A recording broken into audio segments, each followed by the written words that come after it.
Public hearing. Mr. County Administrator. Thank you, Mr. Chairman. Item number 20 is your first and only public hearing to adopt an ordinance to establish procedures for review and approval of certified recovery residences.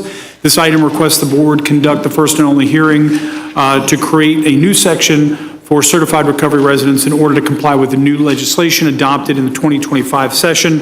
And again, the ordinance will establish procedures for the review and approval of such residences. Staff is here to answer any questions you might have. We recommend option 1, and we have no speakers on this item. All right, Commissioners, we need a quorum. Commissioner O'Keefe is coming. Mr. Chair, I move, we have to wait? No, we got quorum. Oh, I move option 1. Second. All right, we have a motion for staff recommendation. Is it option 1? Option 1. We have a second by, was it Commissioner Minor? Any discussion? All those in favor? Mr. Chair, I just have a question or a comment maybe to direct, maybe to the county attorney. You are recognized. Thank you, Mr. Chair. Madam County Attorney, I think you guys did a good job on that ordinance. Thank you so much. But I have a question about one of the restrictions that says that minor children can't visit the CRRs if there are sexual predators or convicted sex offenders. And my question is, who would regulate that? Who would enforce that particular provision to protect our children?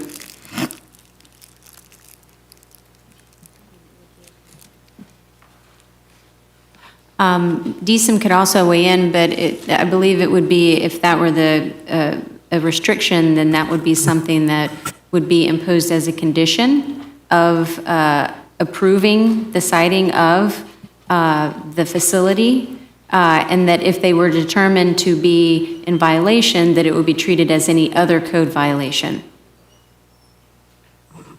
Okay, after the CRR has been approved, is what you're saying?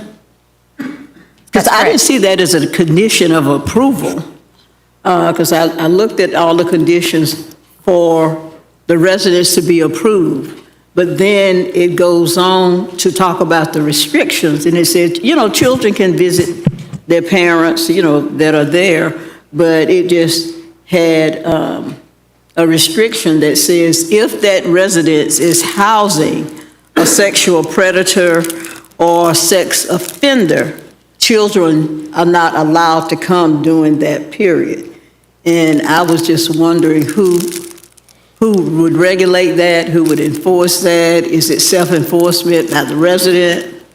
Or if we... Yes, good evening, Commissioners. Good question. These facilities will be regulated by the Department of Children and Families. They have to receive licensure through them. They are monitored and regulated by accrediting authorities. They do have inspections and those types of things. So they could lose their licensure if they do fall out of compliance with DCF. So that's something that would be handled from their standpoint. But in terms of the location or siting of these facilities, that is what's going to be undertaken as part of the zoning review. So for example, if someone wanted to site one of these facilities within a certain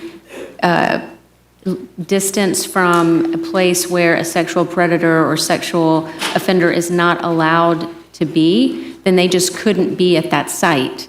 That would not be something that would be permissible, and that facility could not accept that particular individual at that facility. But again, it's something that would be a condition of licensure, and if there was a violation, it would be handled as a license violation that they would have to cure. Thank you, Mr. Chair. Any other discussion? All right, Commissioners, seeing there's no more discussion, we'll take it to a vote. All those in favor of staff recommendation, moved by Commissioner Cummings, signify by saying aye. Aye. Any opposed? With Commissioner Proctor, Maddox, and Welch outside the chambers.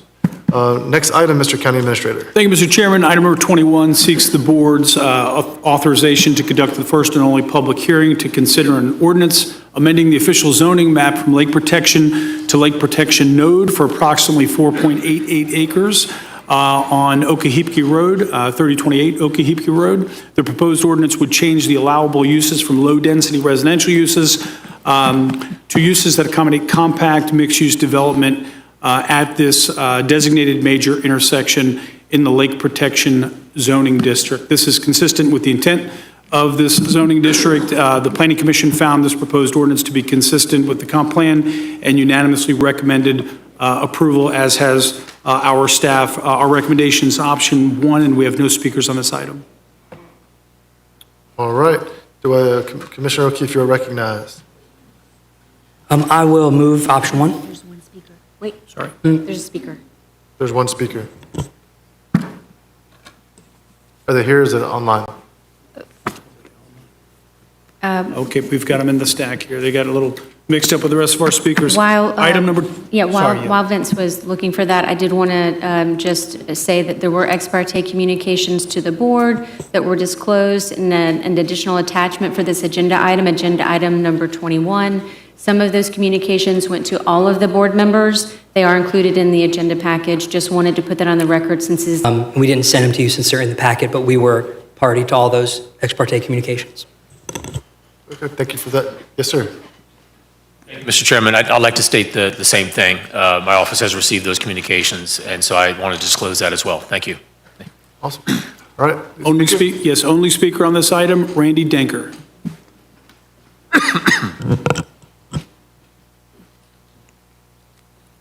Good evening. Good evening, Commissioners. My name is Randy Dinker. I'm an environmental and land use lawyer with almost 50 years of experience in both government and private practice.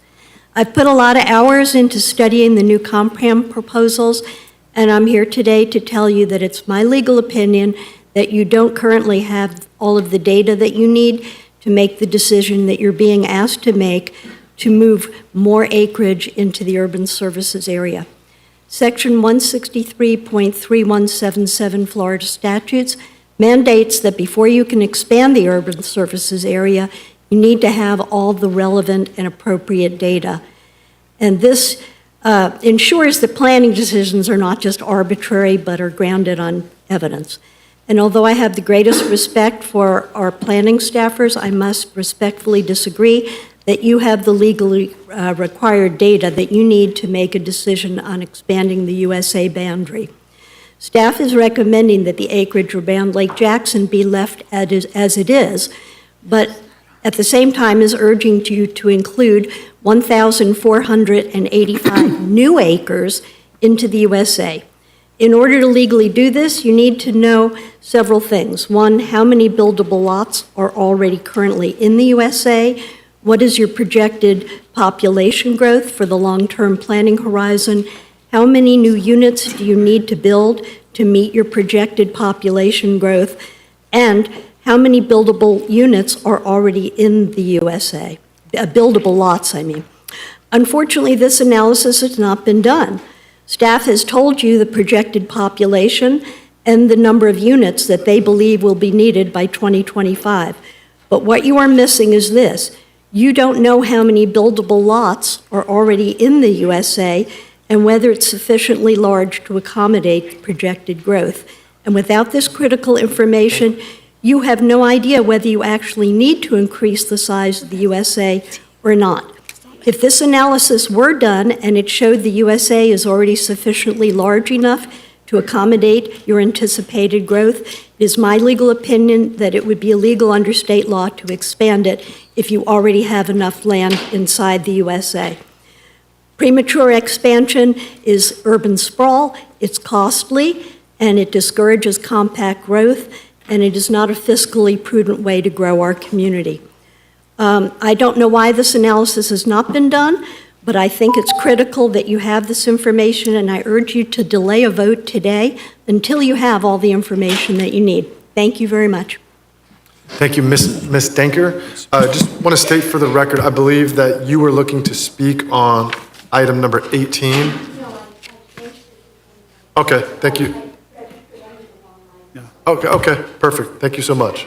Yeah, her comments did pertain to item number 18, and staff will be prepared to speak to that during their presentation and answer any questions the board might have. Yes, ma'am. Thank you for the comments. All right, Commissioners, we're on item number 21. Do I have Commissioner Minor? Mr. Chairman, I just wanted to say that I met with the county attorney on this by phone and talked about this item. And this is an example of the Planning Commission reviewing the proposal, deeming it as consistent with... Commissioner, one sec. Do we have a motion on the floor right now? Oh, I thought the motion was on the floor. I'm sorry. No. it was. No, Oh, that's right. it wasn't Commissioner proper. Cummings did. We had to Yeah, have comments. That's right. I'll make the motion Okay, for staff awesome. recommendation. Second. So move, Commissioner Minor, you recognize. Sorry, Yeah, I just thank you. wanted to Thank you clear very that. much. Yep. So I met with the county attorney on this by phone, and we talked about this, and this is a good example of a zoning change request coming through us, which is being evaluated on whether or not it is consistent with the comp plan and consistent with the land development code. If it meets those two criteria, and it's consistent with those two items, this body cannot decline. We cannot reject it. It's consistent with the comp plan and land development code. So is that correct, Madam Attorney? That is correct. Okay, so I'll be voting in favor. Thank you, Mr. Chairman. Awesome. Thank you. All right, Commissioners, I don't see anyone else in the queue. Let's go ahead and try and clear this thing out. Just going to go ahead and take this to a vote. We have a staff recommendation moved by Commissioner Minor, seconded by Vice Chair O'Keefe. All those in favor signify by saying aye. Aye. It looks like there's no opposed, with Commissioner Maddox and Commissioner Proctor outside of the chambers.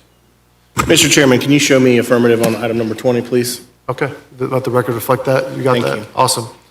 All right, Commissioners, so it looks like now we are on item number 18. Mr. County Administrator, correct me if I'm wrong. We're back on item number 18. Thank you, Mr. Chairman. Item number 18, Commissioner seeks the board's authorization and provides a status report on the Tallahassee-Leon County Comprehensive Plan Land Use and Mobility Elements Update, including information about additional community engagement directed by the board on July 8th, 2025. The item also seeks the board's direction on specific policy recommendations developed in response to community and state agency input, and further supported by staff analysis, and requests the board to schedule the adoption public hearing for December 9th. The item recommends options 1 and 2.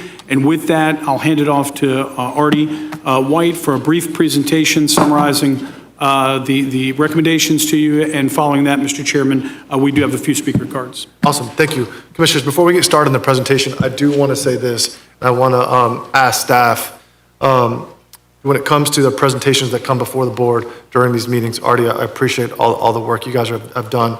I would like to keep it brief and particulated to something to information that is not present in our agenda material. So that way, just we are covering new information, and that way, commissioners, we have agenda items that are public, and they've been published for 7 days.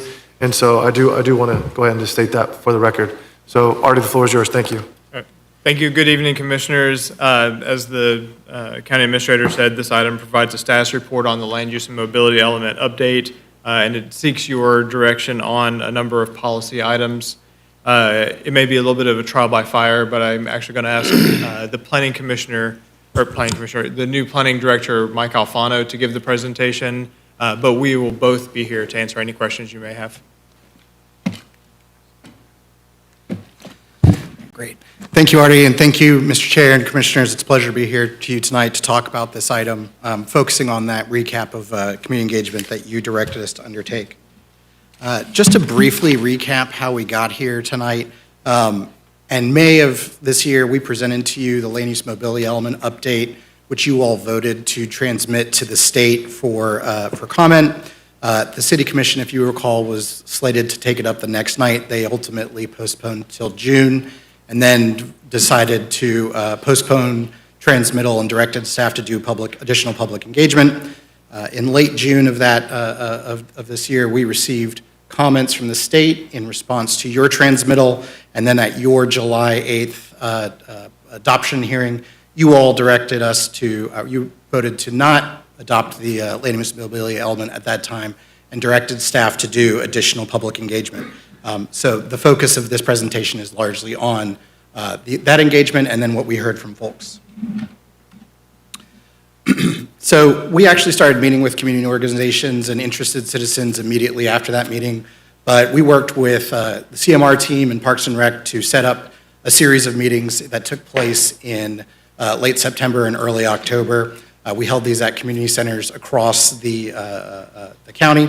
CMR helped us promote these events on social media. They helped us by flyering at community centers.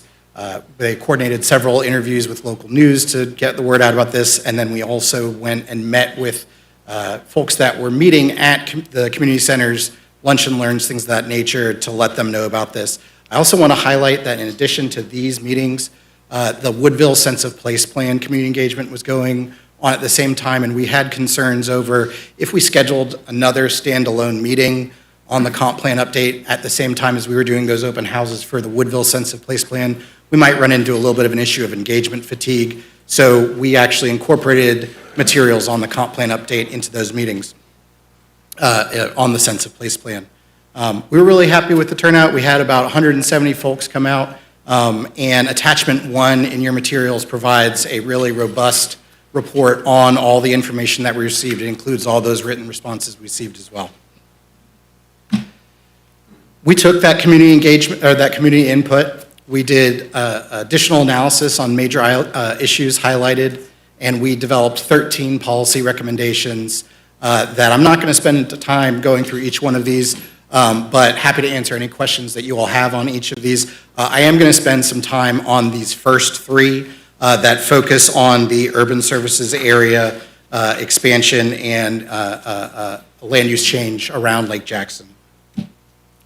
First, zooming out a little bit, I want to kind of frame the areas that we're talking about. What you see on this map with the series of boundaries, the red there, that is our current urban services area, what exists today. What you see in light blue represents what we presented to you all in May of this year. That yellow boundary there is what we pulled back to at the July adoption hearing. And then the changes that we're recommending today would result in that orange boundary. So what this means, to put this in context, where you see red on this map is where what we're recommending overlaps with what currently exists today. So for the overwhelming majority of the urban services area, we're not recommending any changes. Where you see orange only on this map, so not in the area near Lake Jackson, but everywhere else, that is where our recommendations have remained consistent from May to July to what we're recommending today. And the change that we're really going to focus most of the rest of the discussion today on is in that Lake Jackson area, and I'll talk through that in a second. I do want to highlight that we understand that there have been some concerns over the potential expansion, the proposed expansion, south of Old St. Augustine Road that you see here on your map.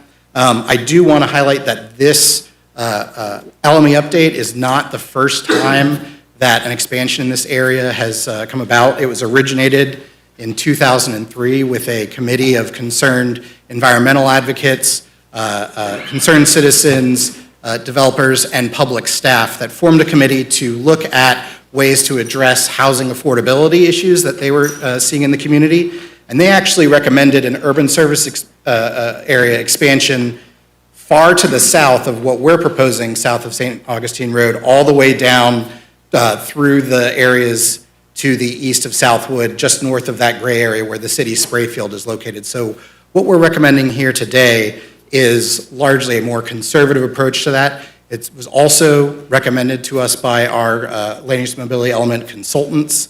And just to kind of frame what the majority of this area is, some of it is parcel cleanup, moving the urban service boundary to parcel line, but the large portion of this area is being proposed in conjunction with proposing land use changes into the planned development land use category. And what that means is that it's going to put a lot of public meetings and public stops along the way in those areas before any development can occur. The planned development land use category requires the adoption of a master plan by the board with jurisdiction, and in this case, since this is outside the city limits, this board would be the approval of any potential master plan. And the things that they have to take into account with a master plan is how natural resources on site will be protected, any transportation circulation through the site. They will have to take into account the extension of any planned roadways. So Orange Avenue in this area would need to be extended as part of any development in that area south of Old St. Augustine Road, which would alleviate any potential pressures on the Canopy Road. And the master plan would also have to account for any potential impacts to Canopy Road. So I just want to flag that before we dive into the issues around Lake Jackson, that there are a lot of public opportunities for input before any potential development were to occur in that area. So just by moving the urban services area and making that land use change, it doesn't result in development entitlements the day after this comp plan were to be adopted, if that were to be the outcome. There's a lot of public stops along the way for folks to provide all that input in potential support or opposition to that. So with that, I do want to zoom into the Lake Jackson area, and I understand, Mr. Chair, your desire to move through materials expeditiously that are also in the item, but I'll just quickly touch on this. What you see here on this map, that dark blue area, is what we transmitted in May to the state. The state provided comments via FDEP over concerns over proposed land use changes in this area, moving areas in this area west of Meridian Road from the rural land use category to lake protection, and also expanding the urban services area from that red line that you see on the map to that dark blue line. We received comments from FPP were expressing concerns over potential impacts to Lake Jackson from any prospective development in that area. And then this was also the focus of the majority of the public input that we heard at those community meetings, largely at the Lake Jackson community meeting and the Bradfordville community meeting. We took that input. We conducted meetings with folks like Thousand Friends of Florida, Tall Timbers. We met with FDEP and talked about their comments and talked about to learn what they took into account. And it's actually it was a good learning moment for us. We learned that they only look at what's submitted within the transmittal packet. They don't, for example, look at our really strong state stormwater standards that we would have in a lake protection category or in our special development zones, which are in this area. We did environmental review. We looked at what stormwater standards would be in place to protect Lake Jackson from development in this area. We think that there's some very robust stormwater standards that are coming into place from the state, which are going to be incredibly stringent. We also did a transportation review of any impacts to land use change that they would have to our transportation system in this area. And really, this is kind of where a lot of the crux of our recommendation came into play. North Meridian Road here is a key north-south connector for our community. It already experiences PM peak and peak travel time congestions. And we recognize that any new development in this area would likely have impacts to the Canopy Road. And there are, based on our review, there's limited opportunity for mitigation or widening on that Canopy Road, as it is a canopy roadway, and it's something that we want to protect. So based on those factors, we're today recommending that, should you all agree, that moving forward, if you choose to move forward with this update, that we don't expand the urban services area west of Meridian Road, and we also leave the land use west of Meridian Road in this area as rural. And then very briefly, I'll touch on to the east of Meridian Road. As we dug into this analysis, we did recognize that there were some factors at play that weighed strongly in favor of some adjustments to the urban services area boundary. We wanted to, one, avoid splitting parcels or removing them from the urban services area. Removing parcels that are in the urban services area could raise Burt Harris claims against us. We also looked at the existing density of developed areas in this area and recognized that for a number of parcels, these densities are above what would be considered as urban fringe, and which is intended to act as a buffer from urban areas and less developed areas. And there are also a number of already subdivided parcels in this area that we really felt that if these areas are going to develop at some point in the future, it would be better if they had an increased likelihood of developing on sewer to further protect Lake Iamonia and to a lesser extent, due to the drainage basin, Lake Jackson. So for all those reasons, we are recommending an urban services area expansion east of Meridian Road. So if you all were to... Commissioners, any questions for staff? I see Commissioner Minor in the queue. Before we get to a motion, if anyone has any questions for staff? Mr. Chairman, I do have one question before we hear this. We have time for questions? Questions, public speakers, and then we'll have a commissioner discussion. Okay. Thank you, Mr. Chairman. I do have one question for staff. I've been spending probably about 6 months on this agenda item, extensively talking with a whole host of people. And there's been one debate that has come up a few times. If you take a look, and I can pass this out if you want, it's a map of the current future land use map. And so I know you all can't see very clearly here, but this is basically Lake Jackson here with Meridian Road up here and then Miller's Pond right here. Can you put it on overhead, sir? Yeah, sure. Of course.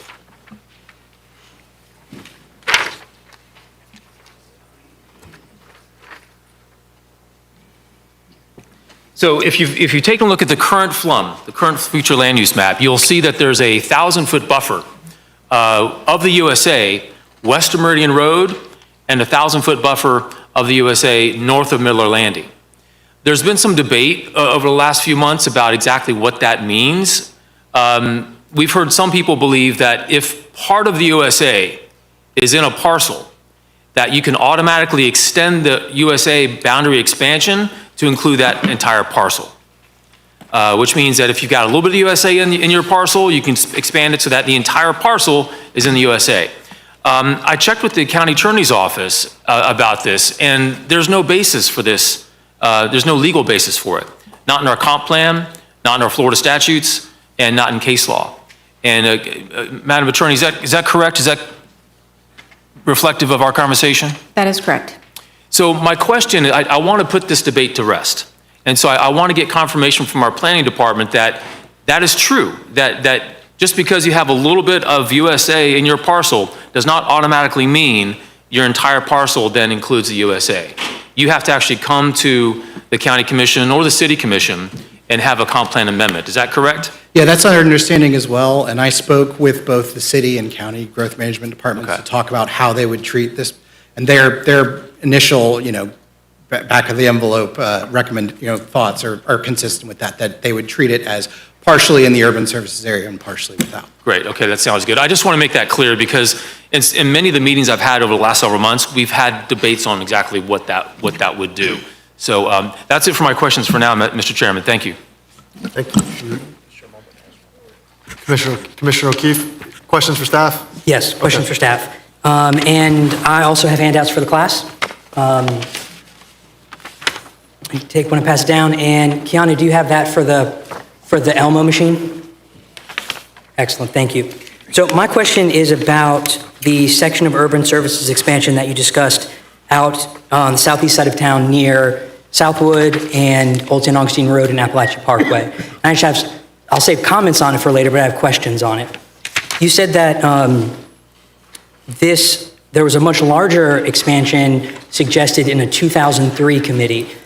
Since 2003, how many times have we gone through a land use and mobility comp plan update process? 0 times. There was comp plan reform in the mid-2000s, but this is the first time that our land use mobility element have been holistically updated since the comp plan was adopted in 1990. Does this process we're in now have us contemplate the traffic impact on roads where the urban services area will change over to? So no, our analysis today does not take into account transportation impacts, as the land use changes are a much higher level of purview. It's focused on what types of uses are allowed to what scale. Impacts of transportation on any prospective development would occur for the planned development area, for example. That would occur in part during the master plan adoption. And then for individual parcels that are not in those planned development areas, transportation impacts occurs further along in the development review process. And the issue that I have with that, though, is once you have an area allowed to develop or take applications for development, my understanding of the normal application site review process would include a traffic study. And even if there's an overcapacity impact on traffic, you don't stop the development, you just pay a concurrency fee or something titled the same. Is that accurate for the process? Yeah, so they would be able to develop to whatever land use entitlements they have at that time. For this area, for rural residential, for example, the density there is allowed as 1 unit for every 3 acres of land. So it's much lower than some of these densities that we're talking about with other land use category. The striped area, planned development, that's the area where that master planning will have to occur, and there's multiple stops along the way where data will have to be presented, traffic circulation will have to be presented, things of that nature. The traffic would be presented, but it couldn't stop a development if it had too much impact on traffic. Ultimately, at the end of the day, this board is the deciding factor in whether to adopt a master plan or not. After that is adopted, there has to be implementing plan unit developments that implement the master plan that also look at traffics and provide data and information showing how that would be accommodated and what potential impacts it may have at any point in time. This is the process, though, where we make the master plan. So what would likely happen is a private entity would come to you all with a presentation, submit a master plan to you all for adoption. And you all would be able to provide comments, you all would be able to hinge your adoption or not based on them incorporating certain parameters. So ultimately, nothing is approved or adopted in those master planned areas until this board is comfortable with what they are presenting. And it may be a question for one of our staff, the area where that is, the watershed from stormwater runoff, is that also part of the basin, like the other areas that run into eventually down to Wakulla Springs and that part of the aquifer in the basin? Yes, Commissioners, it's Okay. in the same basin. And I would like to take the opportunity to explain that when a development come in, just like if you don't meet the stormwater, you have to restrict back what you're proposing, it goes along with the same thing with traffic. So if your proposed development is putting too much traffic that you can mitigate, then you have to throttle back that development. Okay. And then confirm my understanding, because it can be a complicated process, is the density, the thing about an area can get sewer and water if it's connectable outside of the urban services area, but it doesn't get as much of a density bonus as if it was in the urban services area. So part of the benefit of being in an urban services area is that you can get increased density through a bonus calculation, if you will, if you are in the urban services area and connecting to sewer, and so that could give you more dense options. Is that generally how it works? It depends on the land use category, it depends on the provisions in place. Generally speaking, when you don't want to try to develop a bunch of your residential units or a bunch of non-residential square footage in an area where it's going to be served by septic or on wells. And in fact, our comp plan limits residential development outside the USA where there's not central sewer to 2 units for every acre, essentially half-acre lots. So being in the urban services area doesn't guarantee that you're able to develop to that level of density, but it makes it more likely that you will get urban services which could support those higher densities. Just by being in the urban services area, you don't automatically get higher. You don't automatically, but you can through various processes. It is something that is factored into account when land use changes are proposed and things like that. Okay. You mentioned the zoning currently for these, it's really only 3 or 4 parcels with one owner in those areas that are planned development. And it's rural right now. But what I want to point out and confirm is, now it's there's so many maps, I couldn't present this other map to you, but adjacent to the area, so northwest of the expansion above Old St. Augustine Road is currently urban residential 2. And to the right of the expansion, on the other side of the cemetery, is urban residential 2, which is designed to promote infill with densities up to single-family, townhouse, duplex, quadplex, and apartment complexes.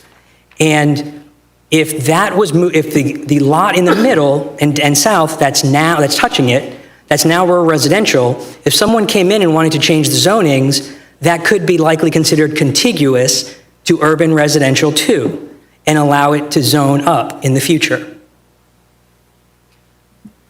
Yes, that is something that would be looked at. At the end of the day, every comp plan change is analyzed based on the factors on the ground at that time. There are a number of factors that go into review of proposed comp plan amendment changes. One of them is the compatibility with the surrounding land use. One of those is whether urban services are available or not. If at some point urban services reach that area, it may be the will of the community or the will of the boards that, there are urban services area here. We are experiencing real estate pressures to get more housing, we may want to make a land use change in that area. But ultimately, that's a decision that would be made at the time based on the parameters in place at that time. Based on the parameters we vote on this comp plan change that we are held by. So what I want to be clear for people is, once we vote on the rules we're voting on now, we got to follow those rules. So when people say, well, we're going to bring it back later and it's up to you, no, it's not. It's quasi-judicial. Now's the time to make the rules you want. Otherwise, we're held to them. And then the other thing I want to ask is, what is the process normally for one property owner or parcel to ask for them to get brought into the urban services agreement outside of this process? Is it unusual for one owner to have 1,100 roughly acres expansion as part of this process and not an individual process? So the acreage is large. I will say it's not unique to have had privately requested expansions of the urban services area. That has occurred previously. How different is the process outside of this? So outside of this process, an individual owner wants to have their land use changed. What's that process? Sure, it depends on the size of the acreage. Let's go with this example. Sure, so for parcels that are 50 acres or more, that's what's considered a large-scale amendment. That is a established process. There is a application cycle that runs from the end of April through the end of August.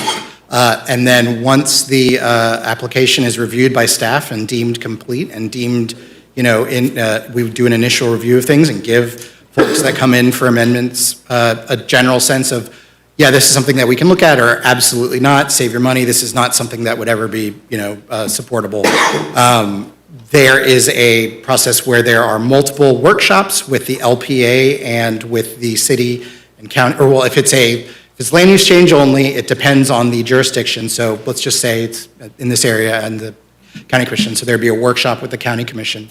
There would also be multiple public hearings at the LPA level and at the county commission level.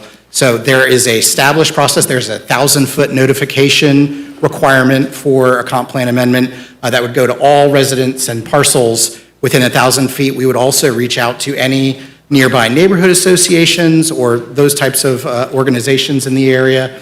And there would be several, and opportunities for public comment along the way. And I do want to make one quick correction to what you said, if you don't mind. So a land use change is not quasi-judicial. That's a rezoning. The land use change is more of a legislative policy-making decision. So it allows more flexibility with the legislative body to ultimately adopt or not. Thank you, that's helpful. That's why I ask. Yeah, absolutely. Sometimes my wife will tell you I'm wrong. Mine never does that. No. So the process you described for an individual large-scale amendment seems more stringent than the process we're going through right now for this. Is that accurate? There's more steps? Or let me rephrase that. All of the studies, reports, and reviews that happen in a large-scale amendment, are all of those also done in what we're voting on now? Yes, we had several public workshops. We had multiple public hearings. I will say that it's more focused because it's purely on this piece of land that is being proposed for comp plan change. It is this piece of land that is being proposed for urban services area expansion. So it's more focused. This process has been, we have at least made the effort to make it as publicly noticed as possible and to get as much information out there as possible on this project. But to your point, it is a more focused process where there's not a community-wide amount of land use changes or urban services area expansions contemplated. Did people within 1,000 yards or feet of this get notification? No, we did not notify the entirety of the county of. And the reason I asked, and I point that out, is we have done a lot to get the word out, but that doesn't mean this specific area, which is comparatively to the one that got a lot of attention, importantly, with 2,000 acres, 1,100 isn't that less. And so my issue is, we're bringing it up now because we haven't gotten a lot of input back on this because so much was attention up there. And I apologize, I would have brought this up earlier, but I was mistakenly informed that this wasn't going to be expanded in this map until we got the agenda out. And so that's why it's coming now. And I do want to just clarify, we did, for the community meetings that we held in the last, over the summer, we did a robust public engagement campaign, or public notice campaign of that. Thank you. I know I grew a lot of questions. It's very important. I appreciate it. No, it's my Thank you, pleasure. Mr. Chair. Thank you for those comments and questions, Commissioner O'Keefe. They're very helpful. Next in the queue, I have Commissioner Cummings. Do you have any questions for staff? Yes, thank you, Mr. Chair. And thank you for your presentation and for your explanation to Commissioner O'Keefe, which answered several of my questions. But if I can just go back, and what you explained was the large-scale comp plan amendment that individuals, property owners with 50 acres or more would go through that process. Yes, Is that ma'am. correct? And in going through that process, then any environmental impacts would be studied, water quality would be studied. Is that correct? There is an environmental review component. It's not as in-depth as like, say, a site plan that identifies every specific natural features or does a natural features inventory, but we do a review of environmentally sensitive features in an area and take into account environmental considerations, absolutely. With the large-scale amendment process? We do that with every comp plan amendment that we get, whether it's large scale or small scale.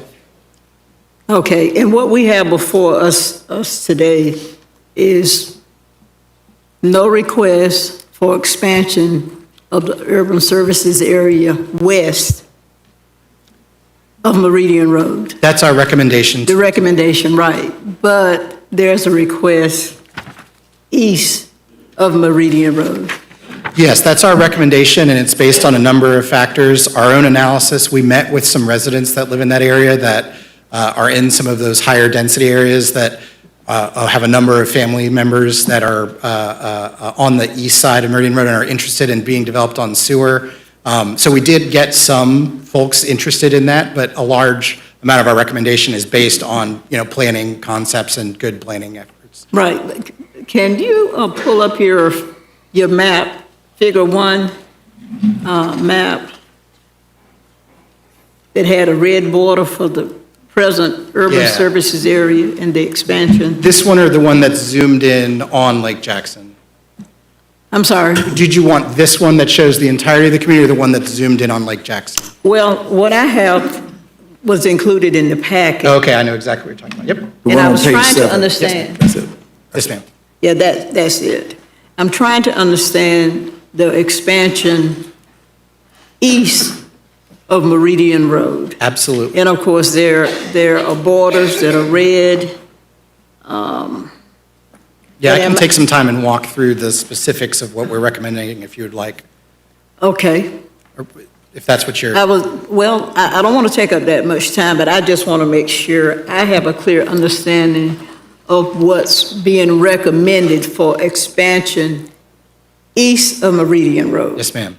So how many acres are involved in that? Sure, so above what we transmitted in the state, to the state in May, so above what is currently in the urban services area, or up north of that blue line, is about 700 acres in this area. So north of that blue line, Right here. on the east side of Meridian Road, north of that blue line and west of that red line is 700 acres. So it's about 700 acres of additional expansion from what was presented previously. Okay, awesome. And it's not all undeveloped acreage, correct? No, so in that map that you see on your screen here, if there is a hashed area, like a striped area, that is a vacant parcel. The other parcels either have at least one residential unit on it. And the ones that are in brown are at a density that are higher than urban fringe, which is meant to be kind of a buffer between what's the urbanized area and rural areas. All of this is new. The cluster north of the blue line that's horizontal? Yes, sir. Looking at the vertical grid, is that new? All of that's and new. beyond the May submission? So what is to the excuse me, what is to, oh, great, awesome, thank you. Yeah, so what is north of this blue line Proposed. and west of the red line is new to you all today in terms of expansion, and that is 700 acres. Okay. We previously proposed in both May and July expanding, oh, thank you, expanding the USA along the shore of Lake Iomonia here and coming down here. We initially proposed removing this parcel, which is split by the urban services area, but based on further analysis, we were concerned over that landowner could potentially have an inverse condemnation claim for doing that by removing those entitlements. And then we also proposed to include several areas that are subdivided and these areas that have higher densities than urban fringe as well. So the northern quadrant then, northeast, and the lower portion, all of that comprises about 700 acres is what you're saying? This area right here Right. is 700 acres. Okay, the northern part, which is also being requested to be included, how much acreage is that? Offhand, I don't have that number. I'd be happy to follow up afterwards with the precise acreage of each of these areas as needed. But based on your analysis, the presentation that you have in our agenda item, there is water and sewer that's already available in some portions of those areas, even though they're not a part of the urban services area. Am I correct? No, what our goal is with this proposed expansion is that where water and sewer is not available, I believe there's some water and sewer available south of Bannerman Road in this area, we are hoping to increase the likelihood that these parcels are either able to connect to sewer at some point in the future to move off of septic, which will further protect the water quality of the area, or at some point in the future when these parcels are ready to be developed, that potentially urban services have moved to those areas, and that when they do develop, they're more likely to develop on central water and sewer. By being outside the urban services area, they're less likely to have that opportunity. Including them in the urban services area, where these parcels are already subdivided, it increases the likelihood that they could have access to central water and sewer, which we believe is better for the water quality of the area. And then just one last question. If these parcels are individually owned and wouldn't qualify for that large scale, 50 acres or more amendment, is if we don't adopt your proposals, are individual property owners with less than that 50 acres, are they treated the same? Are they able to come in and request a comp plan amendment and be treated the same? So that's a great question. I'm glad you asked. That brings up an important point. Where we're moving the urban services area, or we're proposing to move the urban services area, that makes no changes to the land use in this area. So it would not allow for any more development potential on any of these parcels if the urban services area is moved. Their entitlements today would be based on their land use today. So they would need, so for any increased development potential or changed land use categories, they would need to come in and apply.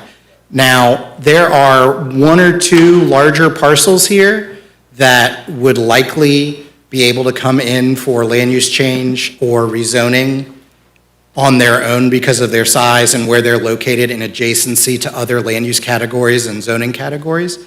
But for the most part, if one of these individual parcels came in and wanted to change their land use and their zoning, we would say no, because that's spot zoning, and it would require a more holistic approach. It would require more property owners being in support of that. So it would be we would need it to be a coordinated, broader, community focused effort than one person in the midst of all this yellow coming in and for change. Thank you. You're so Thank you, welcome. Mr. Chair. Real quick on point. Yes, sir.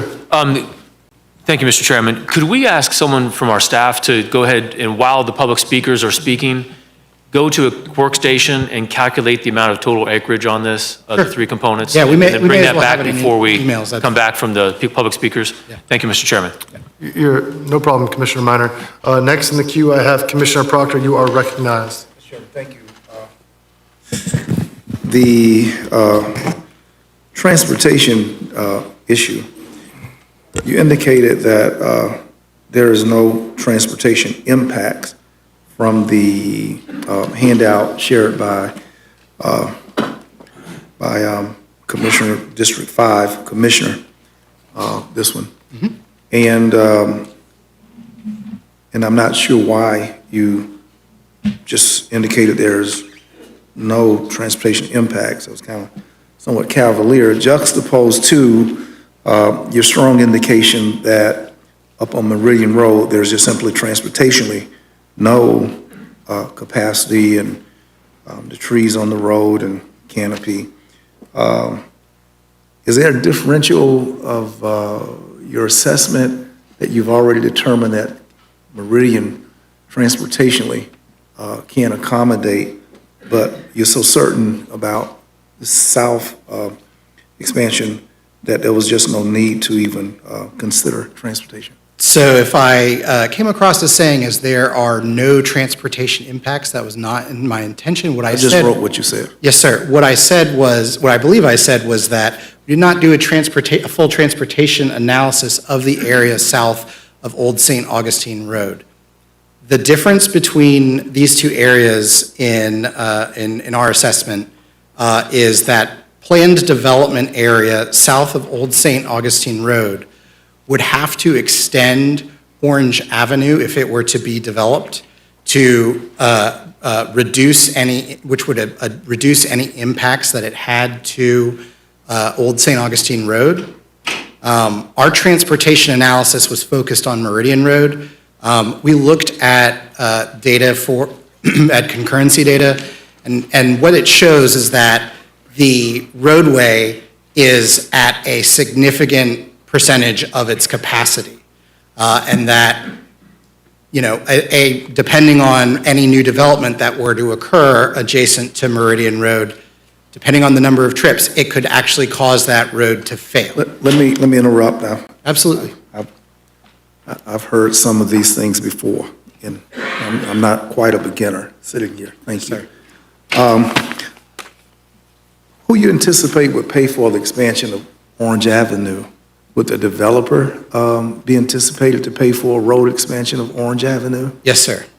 Okay, very good. If development occurred on North Meridian, who would you expect to expand? I mean, after we've had a bar brawl and fistfights and all of that over the canopy, are our policies such now that we could never expand a canopy road such as Meridian? So as our analysis is based on, we identified no plans to widen Meridian Road. We identified that there are constraints based on right-of-way, based on the canopy zone. There's also no planned north-south roadway adjacent to Meridian Road. Whereas with Orange Avenue, there is a forward-looking planned extension of Orange Avenue within our publicly adopted and available materials. So without any sort of sense of what development might occur, what plans are for that development, what mitigation that might provide for Meridian Road, we would just be speculating. And at this point, we're just saying, at this point in time, we're not recommending making these changes as part of the update. Nothing that we recommend to you all today, were you to adopt it, would preclude that landowner from coming in at a future date and going through that large-scale amendment process that we talked about. So they could come back and have that additional process where they have that standalone review, and maybe by that time they're able to address some of these concerns that have been raised by the public. Okay, I think 1,100 acres is the southern ask. I want to ask the question maybe a little different than what, man, what's your name is? Vice Chair O'Keefe. Vice Chair O'Keefe. Thank you. I don't want to sit by Commissioner Cummings. She blocking my thinking. I can't, she messing up my wavelength. Commissioner O'Keefe asked this question. Vice Chairman O'Keefe. Vice Chairman, excuse me. Vice Chairman O'Keefe raised this question, and I will rephrase it.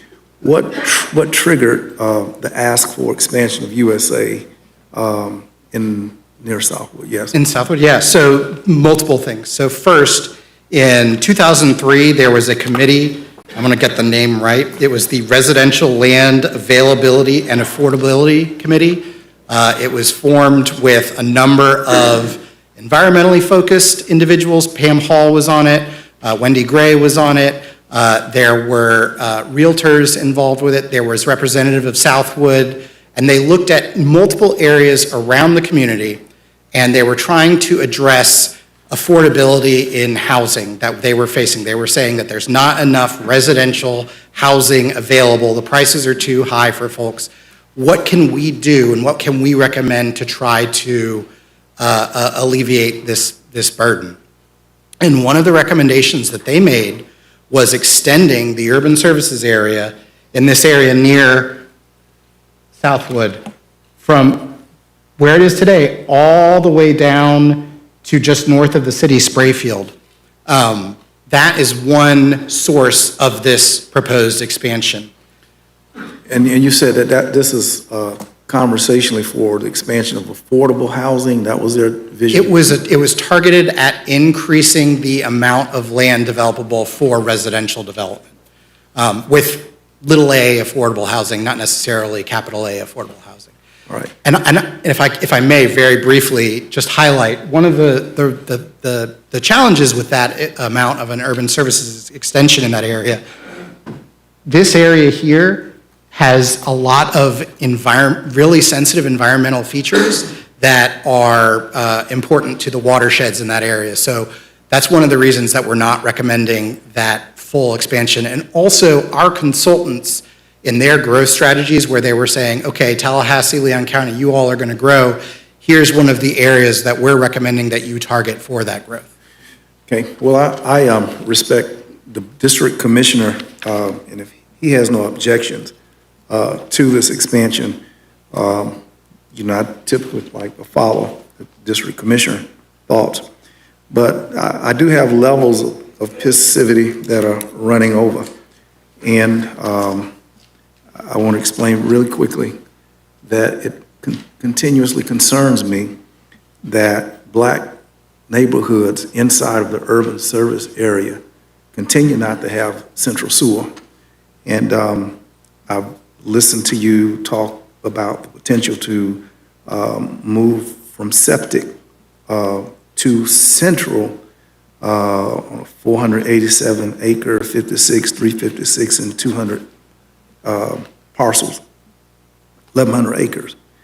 And I realize also that because of its proximity to Southwood, the state governmental complex, that its potential to occur, sidewalks, lights, sewer, everything. It's been a number of years now, not just a few weeks. I've consistently pondered, how do you get central sewer inside of, I don't have a little light to point to you, but just go to anything that's a black neighborhood and they just can't get it inside. And our staff is pushing, even though we've not fulfilled the commitments of urban services, black neighborhoods. And we've also, with respect to the annexation issue, we deny them the right to vote, though they pay continuously utilities to the city. It seems, I don't understand how the city went on and forwarded their recommendations to the state prior to the county weighing in. And we used to have a joint comp plan process where both bodies collegially sat down and we jointly considered. And when it was a city issue, we deferred to the city. When the county's issue, they deferred. But we sat together. And it was disturbing to me to read this material and to note that the city had already weighed into the state and da-da-da-da. I really don't understand, Mr. Chairman, this new dynamic of like, it's an unusual thing. Commissioner Proctor, I want to leave this time for questions for staff to be able to answer. And then when we come back and there's a motion on the floor, you can continue to discuss these issues right here. Yes, sir, Mr. Chairman, but they're contemplating sewer for 1,100 acres. We've got people inside, and gerrymandering of sewer services is occurring in the capital of the state of Florida in my district. Is that a question for staff? No, he know what I'm telling him is true, but he's up here all happy and glad and singing a good song. I'm just pissed off that I can't get sewer in my damn district. That's what I'm saying. Okay. I appreciate the comments, Commissioner Proctor. Does anyone else have any questions for staff? Seeing none, all right, we will move on to public speakers. Mr. County Administrator. Thank you, Mr. Chairman. First public speaker joining us virtually, Stephen Martin.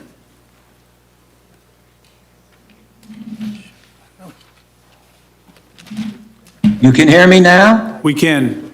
Okay, thank you. I'm going to be referring in part to last Thursday's Friends of Lake Jackson meeting. We heard about the Phipps family and have reasons to be thankful to many who've exercised a sincere land ethic and been involved with endeavors like Be the Solution.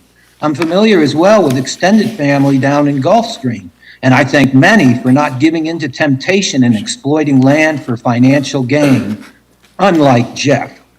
I've heard history is the best predictor of the future. About 10 years ago, the Orchard Pond Toll Road was claimed by Jeff to be out of love for and a desire to protect the land. I'm still trying to figure that logic. Paving undeveloped land for powerful, high-speed, deadly vehicles seems anything but an act of love or protection of land. Jeff also claimed there would be no subsequent development in the area. Look where we are 10 years later. Hard to place much faith in that person's sincerity. Mention was made about prior expansion of the urban services area and subsequent development of Weelaunee, with which Gary Hunter has been quite involved, much as he is now with the Phipps property. Many of us are quite familiar with what's happened on Weelaunee, including violation of environmental ordinances, a threatened lawsuit by the county over violation of a state statute, and recent public outcry over a proposed gas station in Canopy Development. Last week, I spoke with Mr. Hunter, who continues to claim what's happened on Weelaunee has been a smooth process without any problems. When I later spoke with Commissioner Minor, he acknowledged it has not been a smooth process. Mr. Hunter stated he has had nothing to do with staff's original decision to expand the urban service area to include a portion of Phipps's land. I find it hard to believe Mr. Hunter hadn't been knocking on doors pushing for this. You might recall not long ago, Mr. Hunter behind the scenes with Assistant City Manager Wayne Tedder objecting to the city attorney's expression of concern about development of the Weelaunee Plantation Hill. This led to the attorney's resignation. Mr. Hunter has been making his mark around here for some time. If history is a good predictor of the future, we have ample reason to be concerned when Mr. Hunter is involved with land use. I've heard we learn from our mistakes, especially when acknowledged. As noted during the meeting and after by Commissioner Minor, the comp plan process seems to be inherently flawed. That's a good first step, recognizing a problem exists, which should have been realized long ago, but better late than never. I've also heard, fool me once, shame on you, fool me twice, shame on me. We need to learn from our mistakes and not be fooled again by Mr. Hunter, Mr. Phipps, or the comp plan process. And referring to what Commissioner Proctor just said, yeah, I recall the joint city-county comp plan meetings, and I believe it would be a good idea to start those back again. Thank you. Next speaker, Jules Bailey.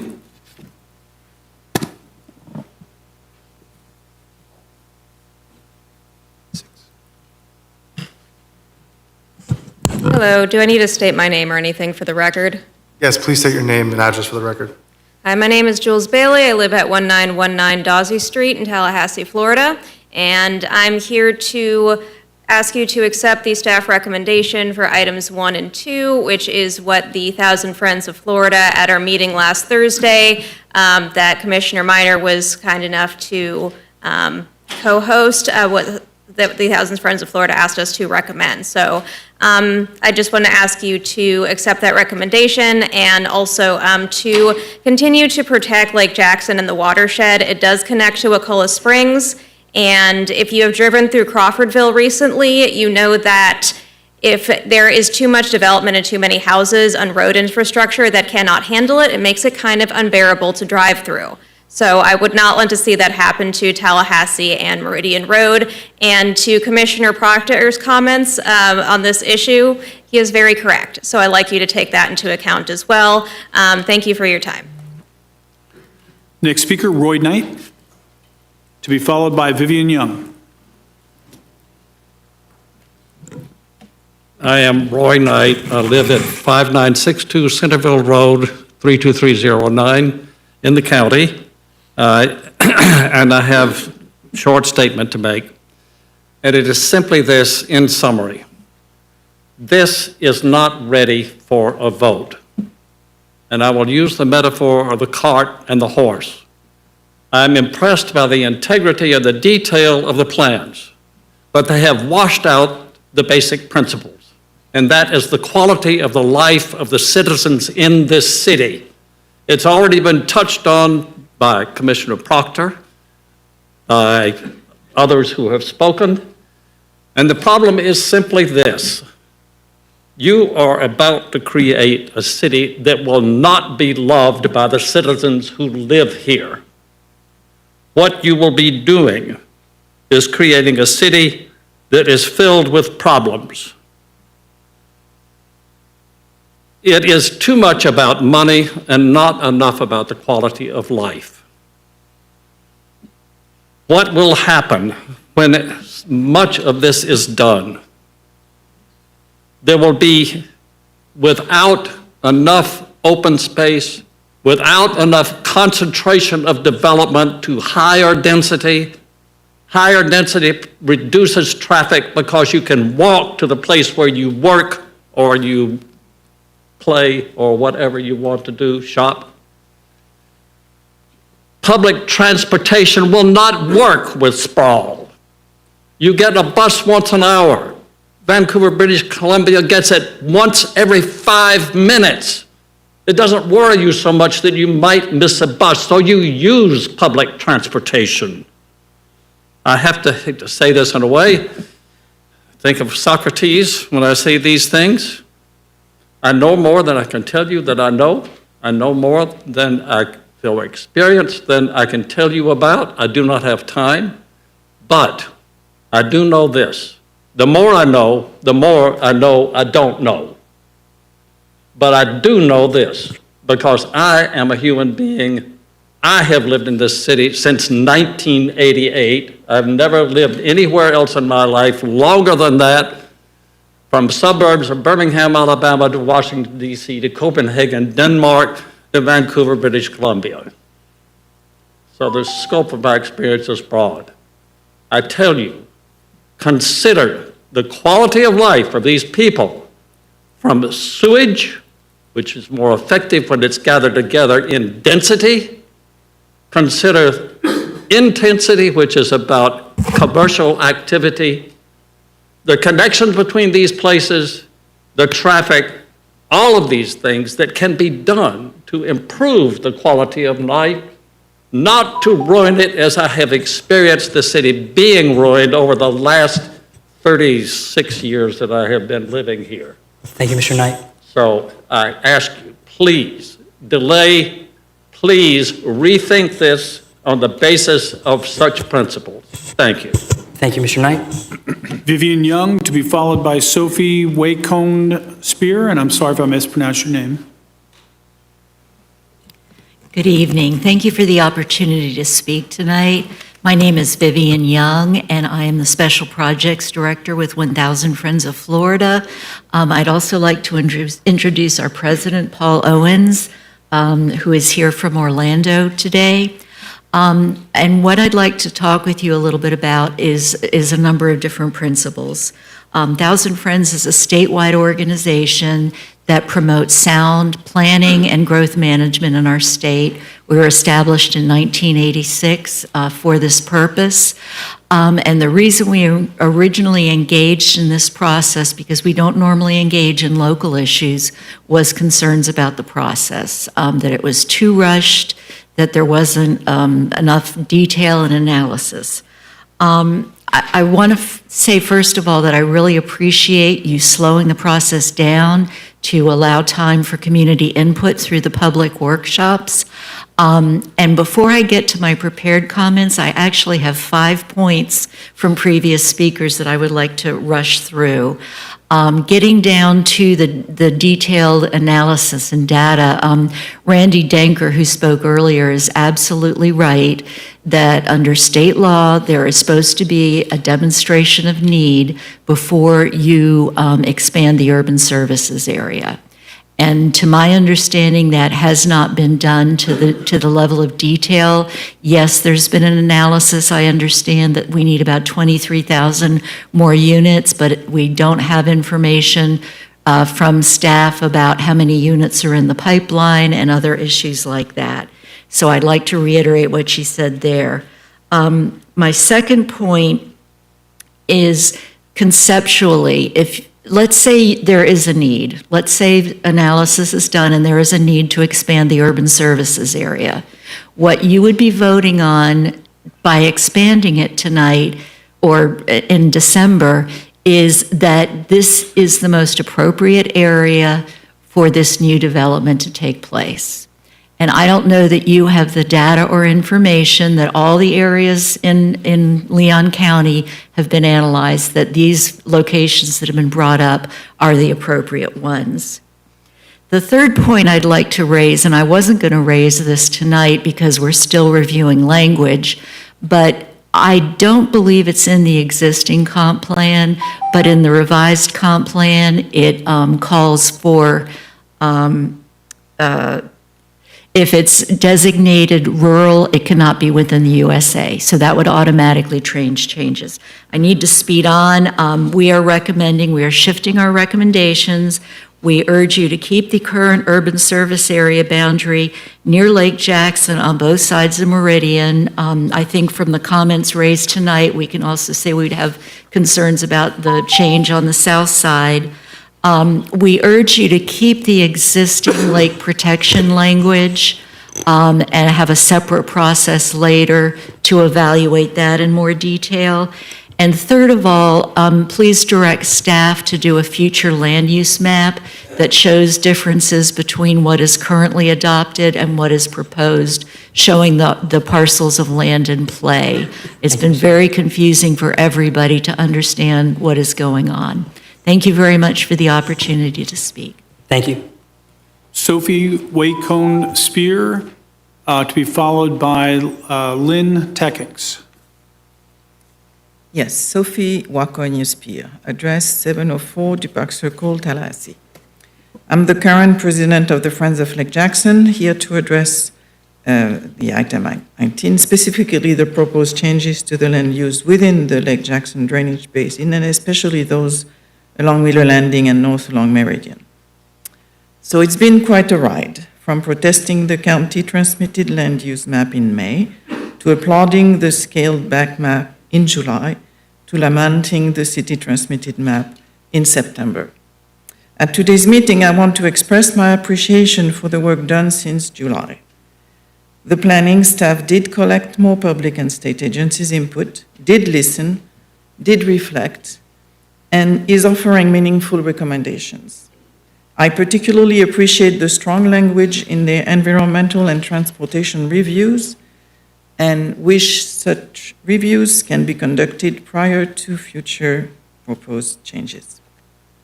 There is also commendable language in the present version of the comp plan update.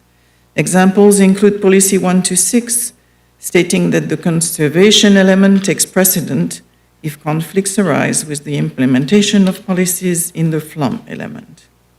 Also, Policy 287, stating that development within the lake protection category must achieve measurable reductions in nutrient pollutants and improve water quality.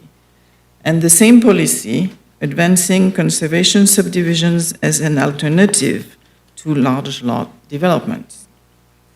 I very much hope that such language survives the further revisions to be made following today's meeting, and that no policy remains that contradicts that language.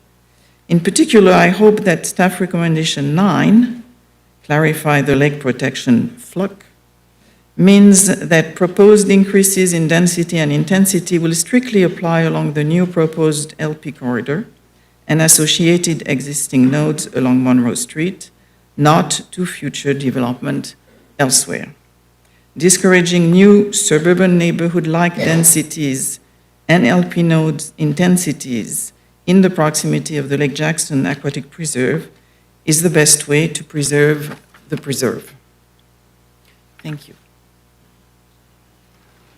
Lynn Takacs, to be followed by David D. Hi, my name is Lynn Takis, and I live at 2133 Miller Landing Road. And like many of the people here today, I only recently learned about the proposed comp plan changes that will impact Northeast, or original ones that would impact Northeast Tallahassee. And to say that I was alarmed was an understatement. My shock came not only from the scale of the proposal and the impact that it would have on the community, but that also such a significant change almost slipped past the public's view unnoticed. Since then, I've spent countless hours learning about water quality, traffic, and growth management. And in the process, I've learned a lot about what I value, and I'd like to share that with you today. I value Lake Jackson Aquatic Preserve and the wildlife that teems within its basin. I value water quality and believe that the damage caused by development to the south of the lake should be repaired before we even contemplate putting more development north of the lake. I value clean drinking water, and as one of many people in this room that drinks from a well, the health of Lake Jackson directly impacts not just me, but the people I love most in this world. I value not sitting in gridlock. Conservative estimates of just 3,000 houses and 700,000 square feet of commercial space indicate that the traffic volume on Meridian Road would reach nearly 43,000 cars a day. Right now, that's 12,100. And to give you some perspective, the stretch of Thomasville Road between Killarn and Bannerman is 44,500, and that was in 2024. I value the growth management process, and I believe our community plan should not be used as a vehicle to benefit one landowner and allow him a 19,900% increase, and that is not a typo, a 19,900% increase in the amount of residences that he could build and also allow commercial space to be built. I also value that our planning department listen to our community and remove the land use and USA boundary changes that had been in the previous map. I heard a saying years ago that it doesn't matter till it matters. And I think that applies to this today. To me, Lake Jackson matters. Meridian Road matters. Our aquifer, it matters. Our health matters. And what is quintessential Tallahassee? It matters. And once it's gone, it's gone. And it doesn't matter how many taxpayer dollars you want to pour into it. Please vote to adopt the staff's recommendations specific to the Lake Jackson area and require the landowner to follow the proper large-scale amendment process moving forward. Thanks you to Commissioners Minor, Proctor, and Cummings for meeting with me, and to Commissioner Maddox's aide for making me feel heard. Thank you also to Susan and the Planning Department for taking about 17,000 calls and emails of mine. Having a voice through this process is something I also value, and I appreciate your time today. Thank you. David D., to be followed by Jeff Takacs. Yes, sir. Commissioners, my name's David D. I'm a resident of Rose Hill. I've been there for the last 27 years. I've been a resident of Leon County for the last 49 years. I confess I was late to the party. I didn't get the message that my neighborhood was going to be impacted. But I have tried to rally. I appreciate greatly the staff's willingness to reconsider its initial recommendation. I also greatly appreciate Ms. Poplin spending her time trying to educate me, Commissioner Minor meeting with us last week at the discussion. And I want to thank 1,000 friends for giving notice to me and many others about these meetings. I strongly support the staff's new recommendation to not extend the urban service area west of Meridian Road and to not increase the allowable density in that area. I take no position with regard to the area east of Meridian Road, but I just wanted to commend these folks for the fine work they've done. I'd love to talk to you more about the development of the Phipps property. They've been a steward for that property for a long time. I appreciate their desire to develop it at some point. That'll be part of their legacy, but it's also the future for you and this community. And so I hope we take the time that we now have to look at that development very carefully. Obviously, the traffic impact's going to affect everybody up and down Meridian Road. Folks will be jumping up and down about that because they're already unhappy with the traffic on Meridian Road. And heaven forbid that we do more to damage Lake Jackson. That has been suffering ever since I-10 went in.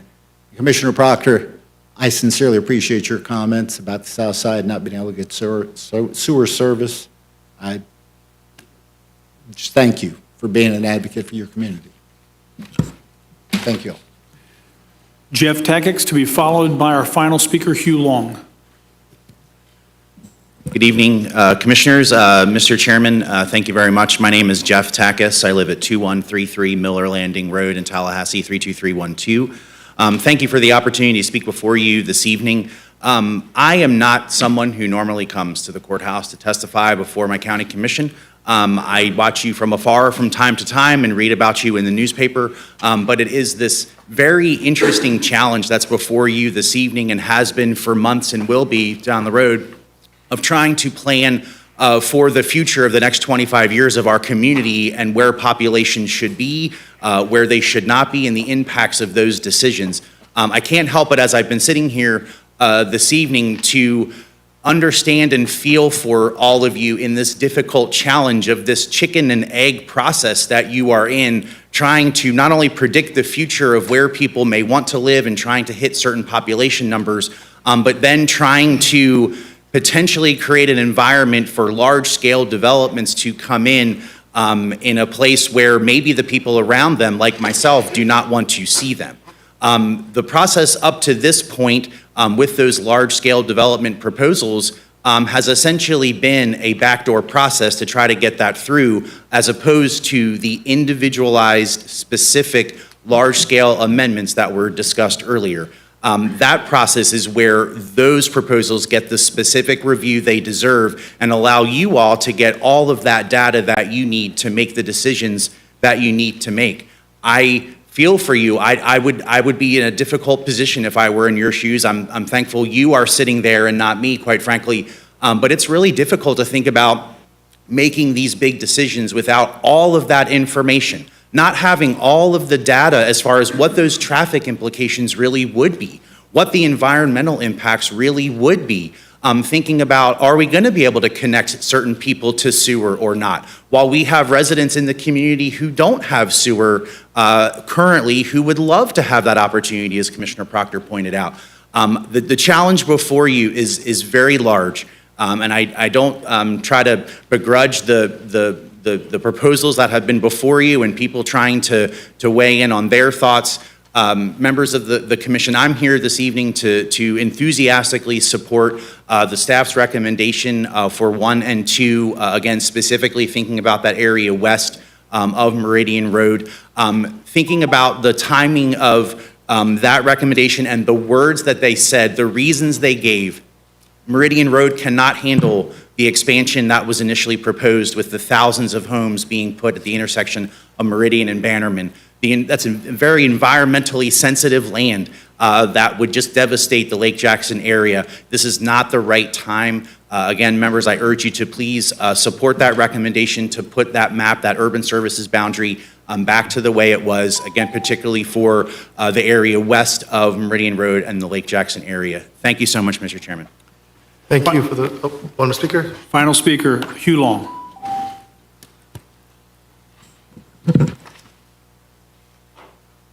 Hello, I'm Hugh Long. I live at 3169 Brockton Way. So I'm an avid outdoorsman and a fisherman, and the one thing that you really need for that is clean water, clean air. Oh, I'm sorry. Yep, I apologize, I yep. apologize. All right, so I'm Hugh Long, I live at 3169 Brockton Way. So I'm an avid outdoorsman, hunter and a fisherman, and you really need one thing for that. You need clean water, clean air, and clean soil.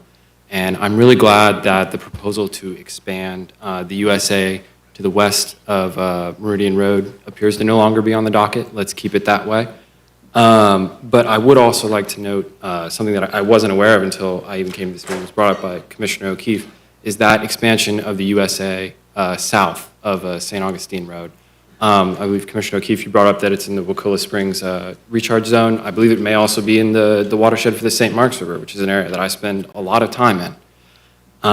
And I really feel like it's a process to me, like I think as a community we need more time to fully understand what the impacts of expanding that USA by a few thousand acres when that entire area is contiguously owned by the St. Joe Company.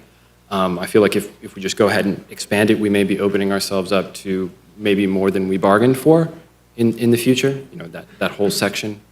So I feel like more data and time is kind of needed to fully understand what we may be getting ourselves into there. Anyway, that's all I have to say. Thank you. Yep. All right, commissioners. First off, let me say to our speakers, I really do appreciate the decorum and respect. And, I understand that this is a very important and sensitive issue to a lot of our residents and neighbors in our community. Right now, I see Commissioner Minor in the queue. Commissioner Minor, looking for a motion. Yes, sir. I'd like to move options 1 and 2 with some additions, and I can talk about the additions during my talk. You want to go ahead, will you go ahead and state them as part of the motion? Yes, yes.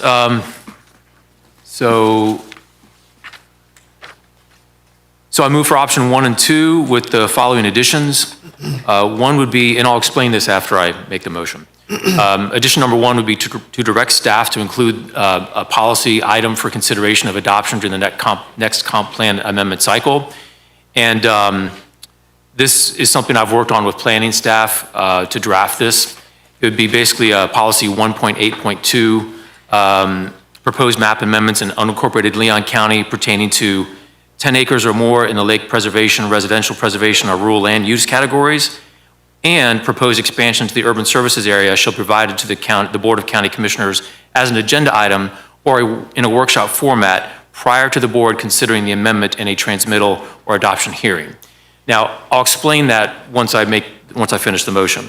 The second item for this in my motion is to remove policy recommendation number 1 and bring that back as an out-of-cycle comp plan amendment so that the public can fully review it as well as a commission. This is the item that would add about 1,400 acres east of Meridian Road and north of Bannerman. And then the other parts of my motion are for the lake protection land use category.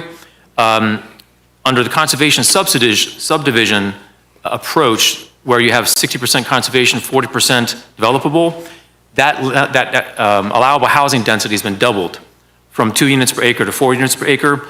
I would like to have staff evaluate that as soon as possible, the environmental and traffic impacts of this change. And then finally, number 4, I want to request the planning department to provide an analysis of the estimated housing need and the amount of USA expansion necessary to accommodate that need. That essentially is part of what Thousand Friends has been asking for, basically a complete analysis of not just the population and the number of housing units needed, but also what's required within the USA to provide that need. Point of order. Go ahead, Commissioner Proctor. Mr. Chairman, I submit through you to our county's attorney. Those were multiple issues, 4 additional points, not necessarily germane to our staff's recommendation. And I would like the county attorney to opine my unreadiness that has convoluted the initial simplicity of what staff has offered. Must this be entangled, or are these separate issues, is my ask, Mr. Chairman? You can go ahead, Madam Attorney. Thank you, Mr. Chairman. These are germane. What I would recommend, given the the discussion that needs to be had for the board to really understand what those 4 additions would be, if there is a desire, have someone second just for discussion purposes, and then the board ultimately will get to vote. And if enough people don't like the additional 4, they vote it down. Or if you're too confused at this point, there's no second to the motion. But the points are germane. They are not out of order. I'm coming back to you, Commissioner Minor, because he had the floor. So I'm going to go. I was on a point of order, though. Is it point of order germane to? Well, she's at that question. However, Mr. Chairman, we've wrapped our heads around and immersed our minds in issue given. I've not integrated these major points suggested to us, and on the fly, we're just to assume and to incorporate something I've not studied. Commissioner Proctor, I can... Commissioner Minor, so what I'm hearing is this. I was going to ask you, Commissioner Minor, to actually, if you have this written down, so I could visually read it, because it was a lot. And so I hear you, Commissioner Proctor. So there's a motion on the floor for these items, right? And how I look at it, if it gets a second, we can discuss it. If we don't like it, we can look to amend or vote against it. So Commissioner Minor, I have this as a motion on the floor right now. I'll second for the sake of discussion. Okay, so we have a motion on the floor by Commissioner Minor, seconded by Commissioner O'Keefe. We're in discussion now. Thank you very much. Thanks. And I apologize for the cart before the horse on this, to naming a very lengthy motion, but let me go ahead and explain what I'm getting at here. So growth, when it's done in a smart and sustainable, responsible way, is good for a community. It creates more housing and more jobs, it increases incomes and strengthens the economy. We need to make sure, though, that development is done smart and responsibly. That's why we have comprehensive plans, because they provide a framework for where and how a community should grow. I want to talk about the land west of Meridian Road, which is north of Carr Lake and Lake Jackson. And Artie or Kiana, if you could put up the map of that area, I'd appreciate it. I want to thank staff for making the changes to this latest version of the comp plan. Thank you. Because they've listened to the public. They've listened to organizations like Thousand Friends and the letters from the Department of Environmental Protection. But it's been a long and convoluted process to get here. In March and April, there was a proposed expansion of the USA and 2,082 acres of rural land that were changed to lake protection. By some estimates, this early version of the comp plan could have allowed around 20,000 housing units on the land north of Carr Lake and Lake Jackson. The landowner's attorneys said last week that 5,000 housing units might even be more than what his client is asking for. So going by that, the initial comp plan proposal would have allowed about 4 times more housing and commercial activity than what the landowner is even hoping for. These changes weren't presented to the County Commission during our February workshop or the May 13th transmittal hearing, and it wasn't brought up in my briefings until I asked our planning department staff about it. If these changes had been adopted by this commission, we would have voted to allow tens of thousands of new housing units and millions of square feet of commercial space without even knowing about it. If this had happened, how could any of us look our constituents in the eye after what we had done? Fortunately, that didn't happen. We caught it. Shortly after transmittal, conservation groups reached out to me and I began speaking with staff to understand the magnitude of the change. By then, about that time, the word had gotten out.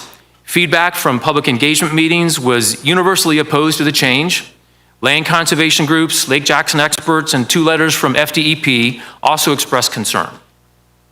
Our planning department is talented and they care about the community. I've said that many, many times, but it shouldn't have happened this way. At the very least, the planning department should have highlighted this in its briefing to commissioners and explicitly presented it as a major change to the public. And the best approach would have been to have a separate comp plan amendment request. Major site-specific changes to the comp plan shouldn't be proposed without the public or the county commission knowing about them. What happened here should never happen again. So I've worked with our staff to draft some language that I'd like to have us consider for the next comp plan amendment cycle. And you'll see that as addition number 1. Now, why is this policy addition necessary? Because this policy proposal, if adopted, would ensure that major site-specific changes to the comp plan would require a distinct, separate agenda item or presentation to the County Commission. That's addition number one. Addition number two is the yellow and brown up there. What I'm recommending is that we remove policy recommendation number one from the agenda item. I'm not necessarily opposed to this, but we don't have enough information to make an informed decision. If this were adopted, I think it's about 1,400 acres. We had to ask planning staff to get us that number. I don't know if they've had a chance to get it yet, but if that number is 1,400 acres, this addition to the USA would be the second largest addition in the history of Leon County since the comp plan was created in 1990, 1991. Meridian Road is already congested during peak hours. I'm not opposed to this, but I want to have more information. I want to know if the development that goes to USA, I understand the housing density won't increase, but if you bring property into the USA, you encourage its development by definition. I don't know if that additional development is going to put additional congestion on Meridian Road. I want to know that before we add the second largest USA expansion in the history of Leon County. So that's why my addition number two requests that we remove that policy item for now and ask our staff to bring back that as an out-of-cycle comp plan amendment. And then additions 3 and 4 are just simply requests for info. I wanted to make sure that the lake protection land use category has a change in it from the current plan. When developers choose to use the conservation subdivision approach, it's a way to cluster development. It's a good thing to cluster development because you basically compact your development within 40% of your parcel, your land, and the other 60% is conserved in perpetuity. That's a good thing. But what this change does in the new comp plan version is it recommends doubling the allowable housing density from 2 units per acre to 4 units per acre. I'm not necessarily opposed to that either, but I want staff to evaluate what the potential impacts are in terms of the environment, as well as the potential traffic impacts around Lake Jackson, Meridian Road, and the other major arteries.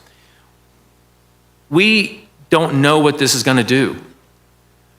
We have an obligation as commissioners to have a better understanding of what these impacts are going to do for our community before we vote on them.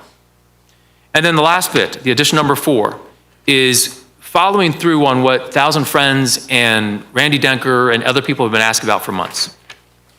We have a good idea on what the population growth is expected to be, 36,500. We have a good idea also on the expected amount of units we need from now until 2050. That's 23,000. We don't know, however, how many buildable lots are currently within the USA. And we don't know how many developments are in the pipeline right now. We also don't know if there's insufficient land within the USA to meet the housing need, how many acres should be added within the USA to meet the projected growth. So the 4th addition here is to ask our staff to provide those answers to us.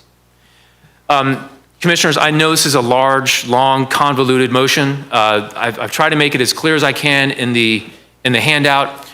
I've been working on this issue for 6 months, and I've been working on this more than any other single issue on our docket.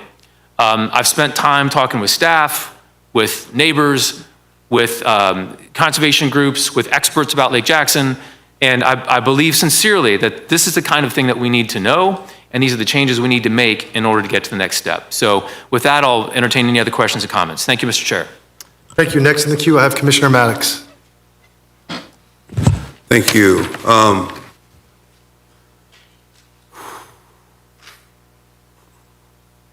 tell you what. I'd like to make a substitute motion for staff recommendation, and I'm willing to add addition number 1. That would be my substitute motion. Second. All right, we have a substitute motion on the floor, moved by Commissioner Maddox, seconded by Commissioner Welch, and that is for staff recommendations 1 and 2, with the addition of Commissioner Minor's proposal number 1, which reads proposed map amendments in unincorporated Leon County pertaining to 1, 10 acres or more in the lake preservation, residential preservation, or rural land use categories, and 2, proposed expansions to the urban services area shall be provided to the Board of County Commissioners as an agenda item or in a workshop format prior to board considering the amendment in a transmittal or adoption hearing. Is everyone clear of the motion? No, it was just number one. Addition number one was the only thing I was Right. willing to add. Is that not this here? Yes, I'm sorry, yes, Mr. Chair, you're correct, you're correct, yes. So everyone's clear of the motion? I have a couple of questions if I can for staff. Of course. Please, Mr. Administrator, if you don't mind. First question, as far as addition number two, the 1,400 acres that you're looking to add, could you tell me a little bit about how you went about that process in the neighborhood that asked for it, please? Yes, after the board gave us direction to have public outreach, that's what we did. We had different neighborhoods reaching out to us. And that was one of the neighborhoods that was multiple families, multiple people, mainly African-American families that came out and expressed their interest in having the urban services area extended because they were interested in connecting to sewer and water whenever in the future they had the ability to do that. Can I just add one more thing to this? I don't want to leave you with the notion that we would do this just based on request. Yes. You could simply take a look at the map and see the consistency issue Absolutely. in the development patterns there, and so it had to make sense from a planning standpoint as well. Yes. So actually, I was going to bring it up. To me, that makes sense from a planning standpoint, given the map that we're looking at first. The request is one thing. I mean, there's going to be all kind of neighborhoods that request. I think Commissioner Proctor's point that you brought up in comparison to the USA and on the south side and urban services being given to the south side is one point, and I do agree with you on that. But in this place right here where we have an opportunity to include that piece, which is, it makes sense to include for the reasons that were stated by the county, by the administrator and the request from the neighborhood. Because one thing we got to realize is once you add urban services or you're part of the urban services area, what you're going to end up getting is those folks asking for increased costs for the urban services they're going to incur. The other thing that I thought when I was thinking about it was the safest and most effective way to protect the water quality of the lake is central sewer, correct? Yes, sir. As you can see, the multiple lots in there, a lot of them are not developed yet. And the opportunity to connect to sewer will provide a much better condition where you don't have the nitrogen impacting the lakes. In this case, portion will go to Lake Ammonia and the other portion will go to Lake Jackson. So I understand exactly where Commissioner Minor's going on that, but I'm not ready to pull that piece from consideration. Today, what we're talking about is we're talking about approving for you guys to bring this back to us again with another look, correct? We get another look at this, correct? Adoption, correct? December. And so any questions that we may have, we can ask for it to come back during adoption and we can make a decision on that without taking this off the table, correct? That's correct. Yes, I'm not ready to take that off the table, given what I heard and my thoughts on the best plans to actually protect the lake, which would be central sewer. Also, last question on addition number 2, the piece that we're talking about, there are, as I'm seeing those brown boxes you said were already urban density. There will be above that density. Right. So if we did not extend the urban services area into the area, how much of that area could also be intensely developed? How much more of that area could be intensely developed without the urban services area boundary being extended? That's about 282 acres, correct? The brown areas that are above the density? Yeah, that's what that number right here. Okay, 282 lots. Okay. 282 lots will be developed at a higher density on septic. Gotcha. I'm just not, I understand where we're going. I'm not comfortable with that many lots being developed on septic, that close to our lakes. It's kind of what we're looking at when we talk about the south side sandy soil and trying to protect Wakulla Springs. So I can't go with number 2. On number 3, just understanding process, a site plan would have to happen before you can determine the questions that are involved in addition number 3, correct? That's correct. To determine the number of generated, for example, traffic, then you have to have a generator, and you don't know that information until you have a site plan where that determines, based on the ITE, Institute of Traffic Engineering, what vehicle or traffic are you producing. You don't know that information now by just extending the urban services area. So I can understand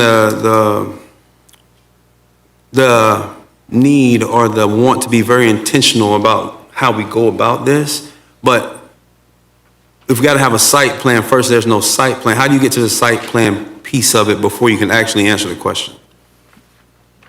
Talk me through the process. You can make assumptions, but they're not. They're not going to give you the exact what will happen as far as traffic generation. So once you get the site plan, you're able to answer these questions, some of that stuff will come back to us for approval before anything is done, correct? It depends on the intensity of the development, but as I answered earlier, if a development, let's say we move it to the site plan. Yes. Development comes in and you're producing X number of vehicular traffic on the roadway, and you've tripped that threshold where you're dropping a level of service within that road. Well, the question is, you need to mitigate that. You come back, you as a developer, and you say, I can't mitigate it because Meridian Road cannot be widened. It's a canopy road. Well, to come back to that is, okay, then you need to reduce your development so you're below that threshold because you cannot make the additional improvements. So on 3, I don't think we can ask staff to answer a question they can't answer without first having a site plan. You don't have a site plan until you know kind of what it's going to look like in the development, as I understand it, correct? That's correct. Okay. 4, there was one piece in there I was kind of like, how would you go about calculating how many acres should be added within the USA to meet the projected growth? How would you go about that? Or is there a way to go about it? I think the question that was meant to be is not what's written, because it's asking you, how can you increase the urban services area inside the urban services area? Right. It says if there is insufficient land within the USA to meet the housing needs, how many acres should be added? Can you tell me that? You can add areas within the urban services area. Yeah, Artie, can you help me with that? Absolutely, Commissioner. Kind of jumping back to the third point real quick, I'll note that the cluster provision only applies to lake protection inside the urban service area where there's water and sewer. So a lot of this area would be unimpacted by, or not impacted by, the proposed density change. So given what you said, number 3, and that the question, the answer that's being asked there, given what you said, does it seem as relevant to something that we should be concerned about? I mean, it's a staff recommendation, so I don't see a concern okay. for that point. And to your point, it would go through the process in this area, especially to do a comp plan amendment, a rezoning, and a site plan. But to your question about the urban service area and kind of doing those calculations, first, many of those calculations have been done. Okay. If we look at the data analysis page for this project, the website, there is what's called the community audit. And that included information about what's in the pipeline. It looked at what acreages were vacant, what land uses those acreages is in, and how many units could be built. So I believe we've done the analysis. In fact, we've sent it to the people who've requested it multiple times. But we can repackage that when we bring it back for adoption to make it a little bit clearer. And if there's something that's missing, we can look at that. But I believe that analysis has been done. But what we did, there's a couple different layers of how to look at this. The first one is just kind of big picture, how much land is vacant, what is the land use, and theoretically, what is the maximum development allowed by that land use. So if we have an acre of land and it allows up to 20 units an acre, then you could build 20 units. What we started doing after we did that analysis, which is in the community audit, is try to drill down a little bit more, and we provided in the transmittal hearing materials the vacant potentially developable lot analysis, And then I actually looked more specifically at where are those vacant parcels? Are they in commercial subdivisions? Because if they're in commercial subdivisions, they're probably not going to be a residential development, because there are some land use categories that allow residential or commercial development. And so we kind of filtered those out. And then we looked at ones that were in existing neighborhoods. There's a lot of things like subdivision regulations that don't allow you to achieve that theoretical maximum. We've also started looking at, environmental features. So if we can say, yes, there's an acre of land that's vacant and it allows swing units an acre, but 3/4 of it are in a wetland or 3/4 are in the flood zone, then you don't have an acre of land. So we've started refining that analysis down. And that's the vacant and potentially developable analysis that we included. That's also on the data analysis website. Ultimately, the question of how much acreage do you need to add to the urban service area to accommodate population growth really isn't something that you can calculate, because just because land is vacant doesn't mean that someone is willing to sell it, someone wants to develop it, that there aren't other restrictions. The only way you can really find out exactly how much you can build is to do a site plan for every single parcel. And that just would take us decades to do if we looked at every parcel in Leon County and developed a site plan for it. So what we've tried to do is make sure that we're meeting the statutory requirement that says that you have to have at least a minimum amount of land that could accommodate the projected population growth. So we're making sure that we met that, while also trying to generate the data analysis that gives us a better understanding of, theoretically at least, where development would happen, what it would look like, and what is the actual feasibility of doing that. Thank you. I wanted to say to the folks who came out tonight, thank you for coming out. It's refreshing to see folks come out and speak on behalf of the neighborhood and things they may be alarmed about that's happening within the neighborhood. And to know, I felt good about the fact that you all felt good about the way staff worked with you to get to a recommendation that you all could be on, that we can all be on the same page with. And so I enthusiastically support staff recommendations of option 1 and option number 2, knowing that that endorsement not only comes from our staff, but from the words I've heard here from today from the constituents who would be affected the most. When our staff was talking, I heard the name Pam Hall. And I spent a lot of time with that lady. She basically taught me almost everything I know about the urban services area. When I was first elected, she sat me down and she said, Nicholas Maddox, you're going to sit down with me. I'm going to teach you about the urban services area. I was like, okay, whatever. And she said to me, she said that this is the line that governs where development happens. Anything inside of it would be intense. Anything outside of it should not. It should stay rural. I'll never forget her for that. She taught me everything I know about it. But she also taught me about urban fringe, and the fact that urban fringe was placed there to eventually become a part of the urban services area when development needed to happen, and that was the anticipated extension of the urban services area. And so I remember she told me about that group that you were talking about that sat down and talked about as we look at future growth, were places that we could probably look at to extend, and this was one of the areas. Just because the part that I never really quite understood, and some of my most intense conversations with her was, and she said never to say it publicly, God rest her soul, but I'm saying it publicly anyway.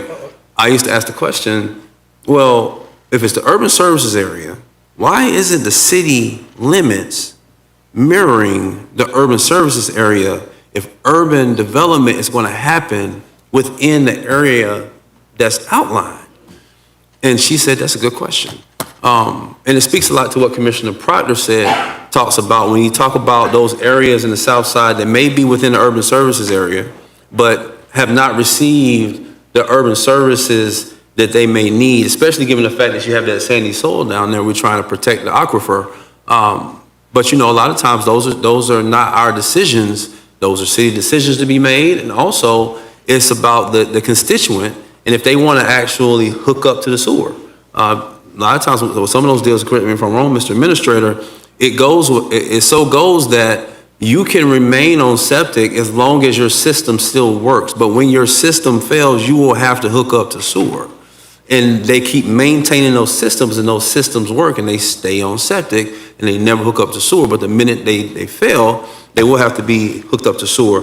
Commissioner Minor, I appreciate the hard work that you put into this. And I think that, like I said, that first piece of it, I think is ready for the prime time. And I'm willing to go ahead and move with that. But there was a couple of things the gentleman talked about, and I appreciate your passion and your words, sir. You talked about delaying. I think I would be where you are if we didn't have another bite at the apple. This is going to come back to us for adoption. And so any questions that we have, we can have those questions, we can ask those questions today for that stuff to come back during adoption. And if we're not ready to adopt, we're not ready to adopt. But if we are, then we move forward. So I can go with staff recommendation because it's going to come back for adoption. I like the idea of the first piece of the addition that Commissioner Minor has made. But what I would suggest is if we have those types of questions where we talked about here, some of the questions Commissioner Minor talked about, I just don't get how we get there, so I'm not ready to include those. But if we have questions, I think we can ask staff those questions, and then they can bring it back during the adoption that's germane to us being able to move forward with adopting the comp plan amendments that we're talking about now. That's that piece of it. The second piece, a lot of the things, it was almost, when I was listening, I'm glad you wrote it down, Commissioner Minor, because when I was listening to you, it was like, what are you talking about? It was a lot. And it gave me the mind of, with that intensity of questioning and addition, it's almost like, maybe we should just ask for a workshop or something. It was just so much to it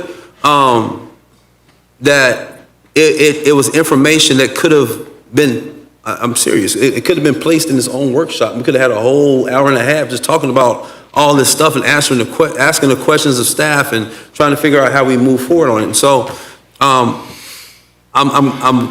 appreciate you bringing it up. Thank you, Mr. Chair, for allowing me to have the dialogue with staff. I understand where staff is coming from and even some of the questions that were answered. But I think I'm cool with just us going with staff recommendation and that piece on addition 1. And Commissioner Pratt, to your point, a couple people brought it up about sewer on the south side. Commissioner Pratt, I will say to his credit, has pushed for that for a long time.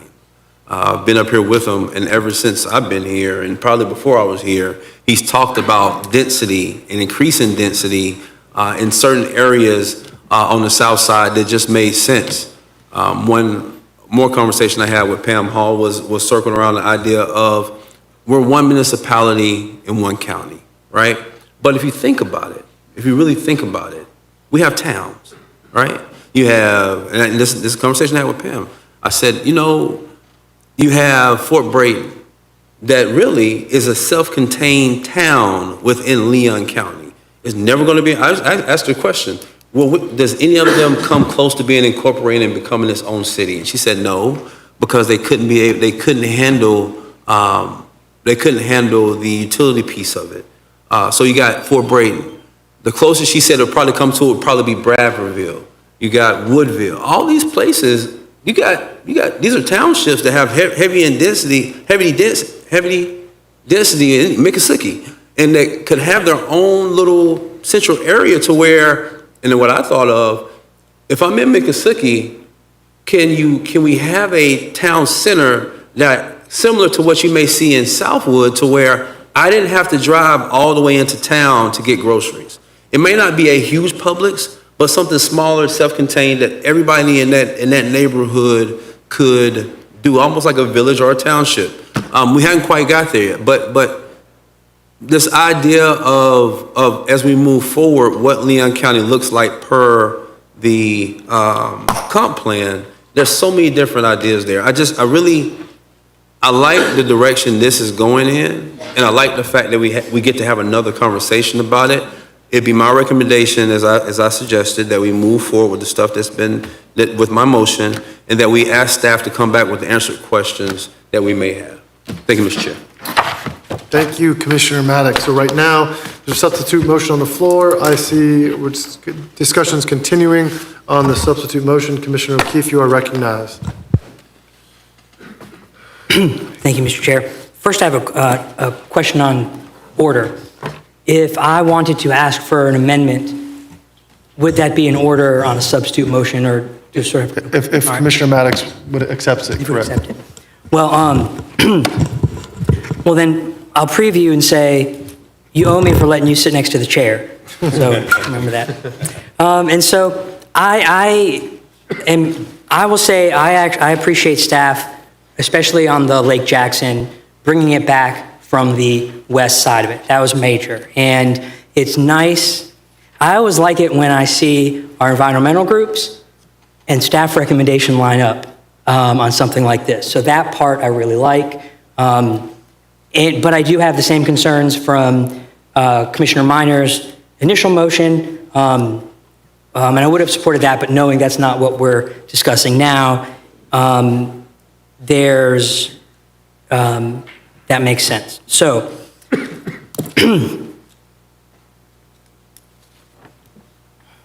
what I want to talk about is the area out near Southwood. And because we've heard and went into a lot of detail near Lake Jackson. The area out in Southwood is one owner owns that 1,100 acres. It is going above and below a protected canopy road, and it is in an area that drains to, I believe, the St. Mark's Headwater and the Wakulla Springs, where we spend millions to protect. And it was mentioned that a connection road would be Orange Avenue, theoretically, it would come through. But my question is, where would it connect to? Because we know on developments we want in and out. Where it connects to, it has to go east, it's got to be Old St. Augustine Road.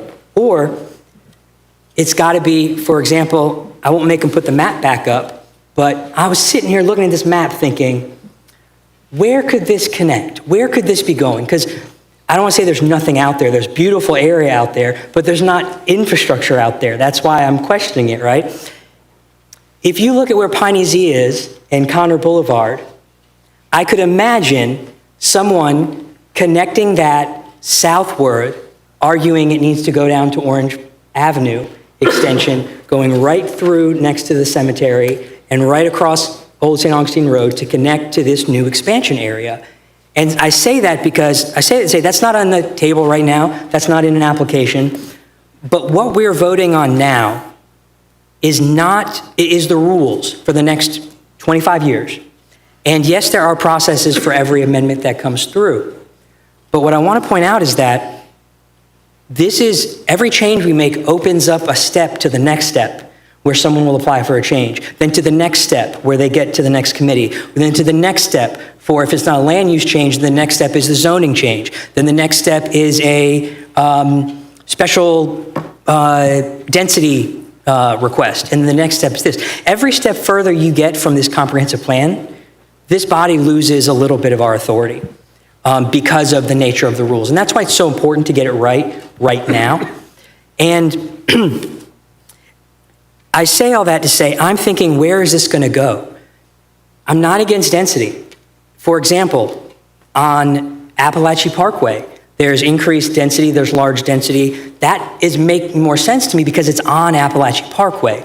This development, which would be north and south of Old St. Augustine Road, does not connect to Appalachia Parkway. It only connects to Capitol Circle and then Williams Road. And so it's me thinking out 20 years from now, once one parcel's developed that's already zoned, the many I'm pointing at it like the map. There's a map in my head. It doesn't match what's on the screen.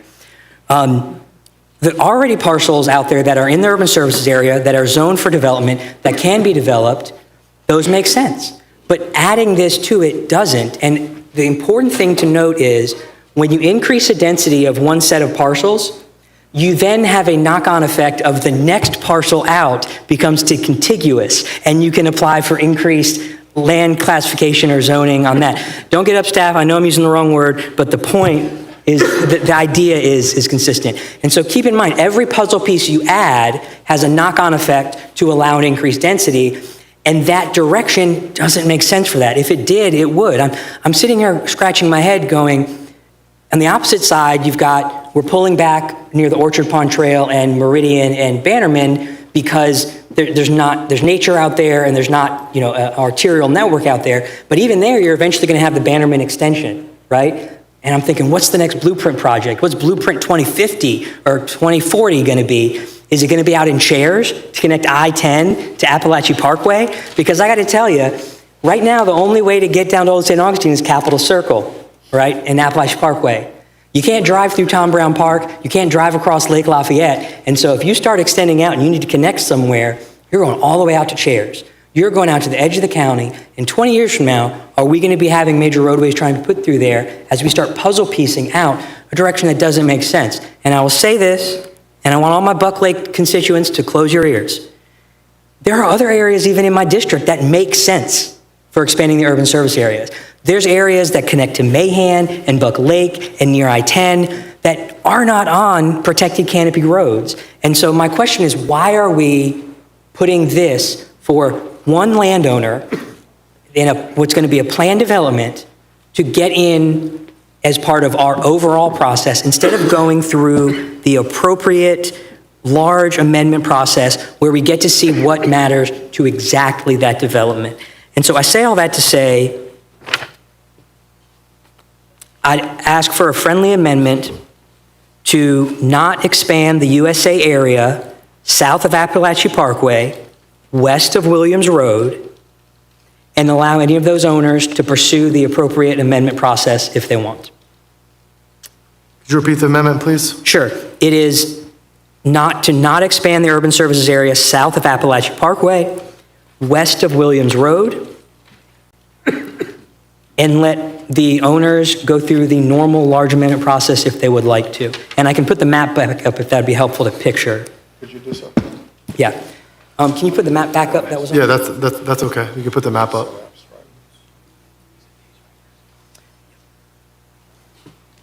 Kiana, I have it right here. This is the right map, right, Commissioner? Correct. Mr. Vice Chair? Correct. The best aide of the county commission made that map. Here's your. And so my requested amendment does not affect the sort of small corrections in the eastern edge of the finger. It just affects the marked parcels. Yeah, just for a point of clarification, Mr. Vice Chair, could you point out where specifically you're? Yep.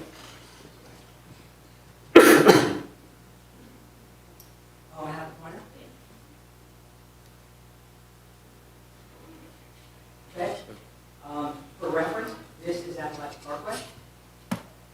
And for reference, this is Capitol Circle. And this is Old St. Augustine Road. And this is Williams Road. And for reference, this is the Appalachian Parkway.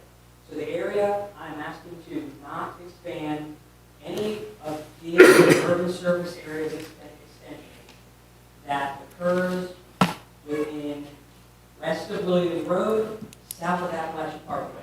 So it only does not allow this urban service expansion west of Williams Road, south of Appalachian Parkway. It allows them to, as part of this, allows them to follow the process. All right, so we have a proposed amendment by Mr. Vice Chair O'Keefe. Commissioner Maddox, do you accept the amendment? No, sir. Okay. Commissioner Maddox declines the amendment. Commissioner O'Keefe, you're still in the queue. Anything else? You can't do substitute, so substitute. No, sir. Correct. All right, thank you. Okay. Next, I have Commissioner Proctor. Thank you, Mr. Chairman. I appreciate all y'all.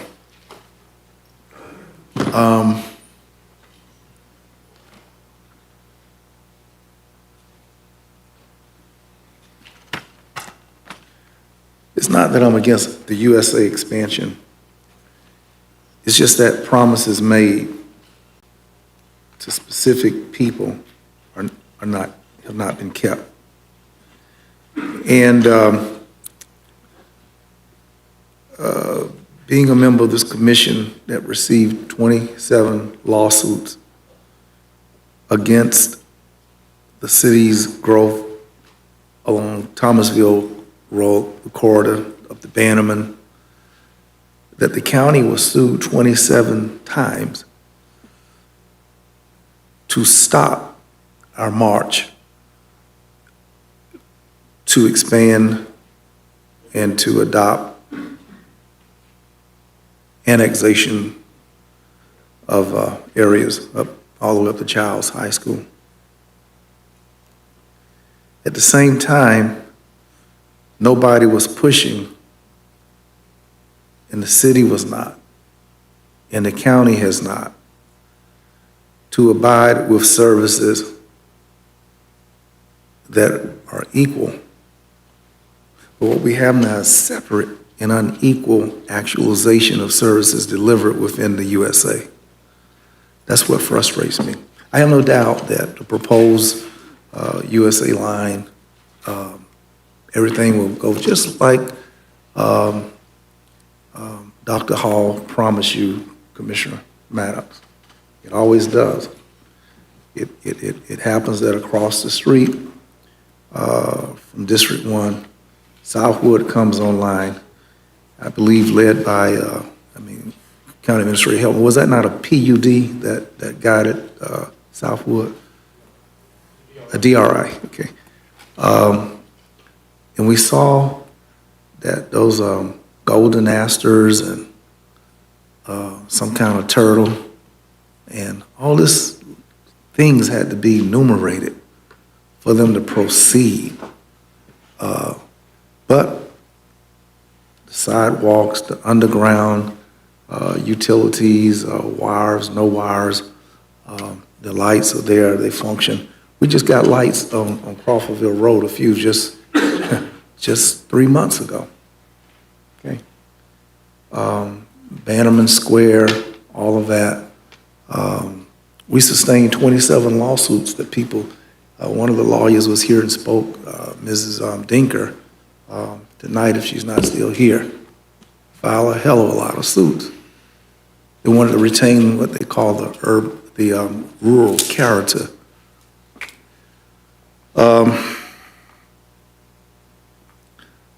It's just sad to see that services being delivered inside of these urban services on the basis of race. But more importantly, Commissioner Cummings, the people in Southwood not only get to pay for city utilities, but being annexed into the city, they get to vote in city elections.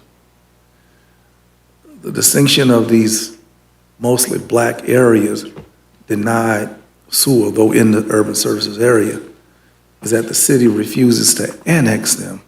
And the article written 2-3 weeks ago by former local Democratic Party chairman and state Democratic member John Osmond laid out how annexation has been used to expand white voting base in the city of Tallahassee, and how the failure to annex has suppressed, marginalized, and minimalized the presence of black voters, notwithstanding densities, notwithstanding that they're customers of utility of the city of Tallahassee. And these white areas that fall within the urban services area always become voters. And that's an extension of white power while not providing the same incorporation and empowerment of black communities. So the word annexation is the thing that gives the citizen voting power inside the city. And the city, frankly, have shown just how little they care to tax people through a file services fee, but deny them the right to vote. That's all mucked up. But that's not on the agenda tonight. That's not what we've read. but I wanted to clarify what irks me in the worst way, Mr. Chairman.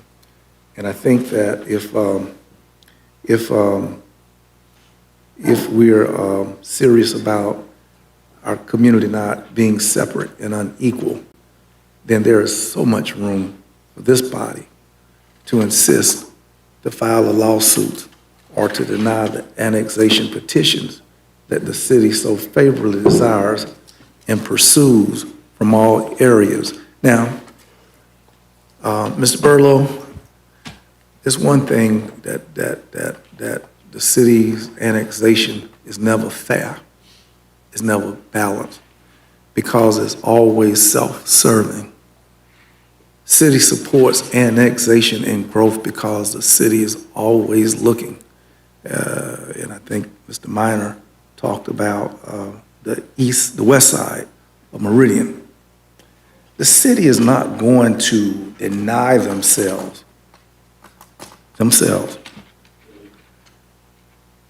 the meters, or whatever the thousands of numbers of homes you said. And it's a shame that the city has a financial interest in all those utility meters that go on commercial buildings, the new commercial buildings, the new residential areas. I mean, like hee ha ha, more money for us, bring it. It's sad that with that financial stake, that the city gets to vote on something that they got their hand out and about to get paid on. They have never voted against themselves.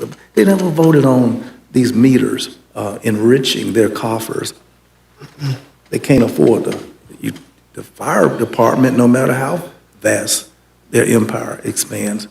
But it's self-serving, and it seems to me that it's never an objective review, because there's too much money at the end of the rainbow, and they always approve.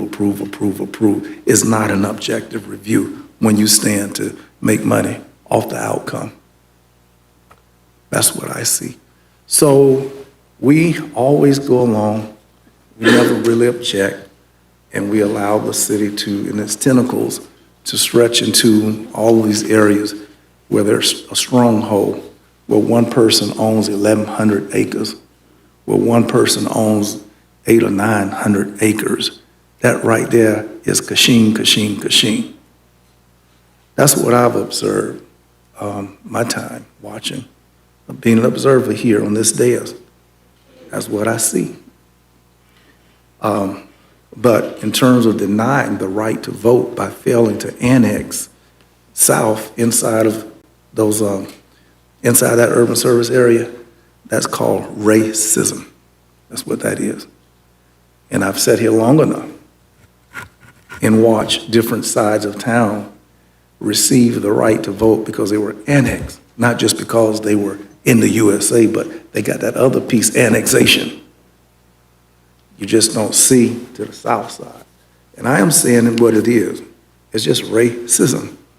And it's also voter suppression. Thank you very much, Mr. Thank you for the comments, Commissioner Proctor. Next in the queue, I have our immediate past chair, Commissioner Welch. Thank you, Mr. Chairman. You know, this one, Commissioner Minor, I know you've done a yeoman's work looking into this and analyzing this, but, you know, my initial inclination was that this was just too much, that while I could support the staff recommendation, adding all this to it, I was not going to be able to support. And I would just say, generally speaking, Commissioners, it's just probably bad form to be whipping out a bunch of maps and stuff up on the dais that no one's analyzed, no one's seen. I still, Commissioner O'Keefe, don't really know what this represents. It's like it just don't mean anything to me because I don't know what it is. I just think that's, like, at some point, just ask for an agenda item to come back and analyze all this, because it just throws it all into a disarray, because you have an analysis and staff recommendations, and we're all, I think at this point, very clear on the ramifications of what was initially pursued as opposed to what is now being considered.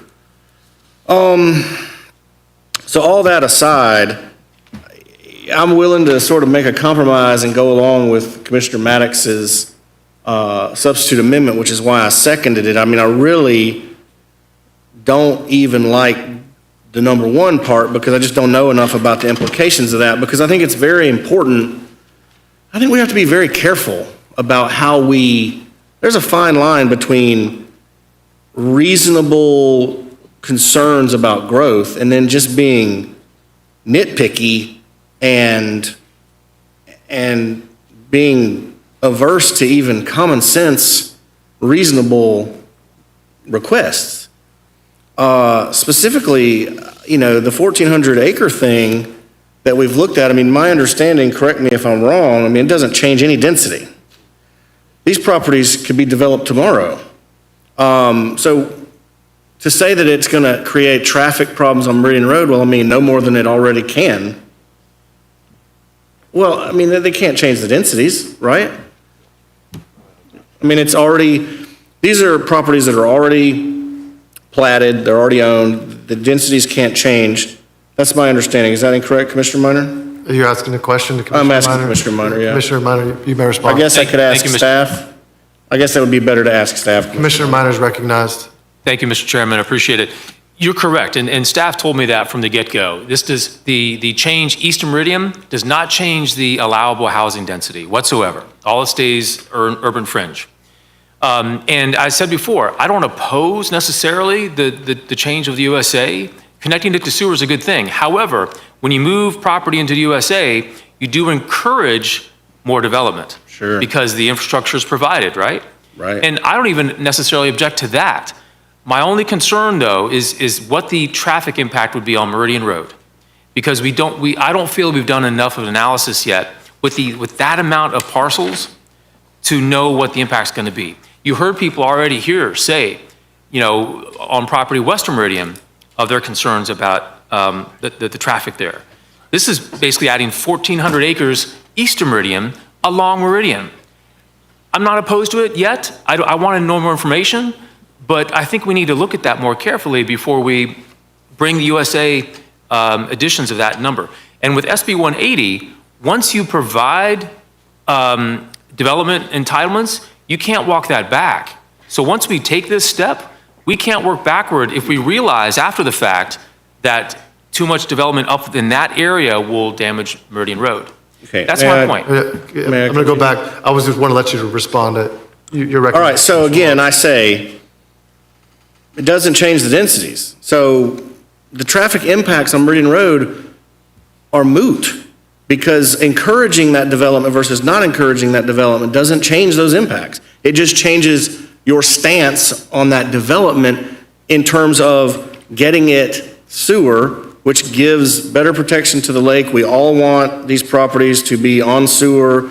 We want to eliminate or limit the amount of septic tanks that are in the ground. And so to me, that is a reasonable approach for our planning staff to take. I mean, hey, you're not changing the densities.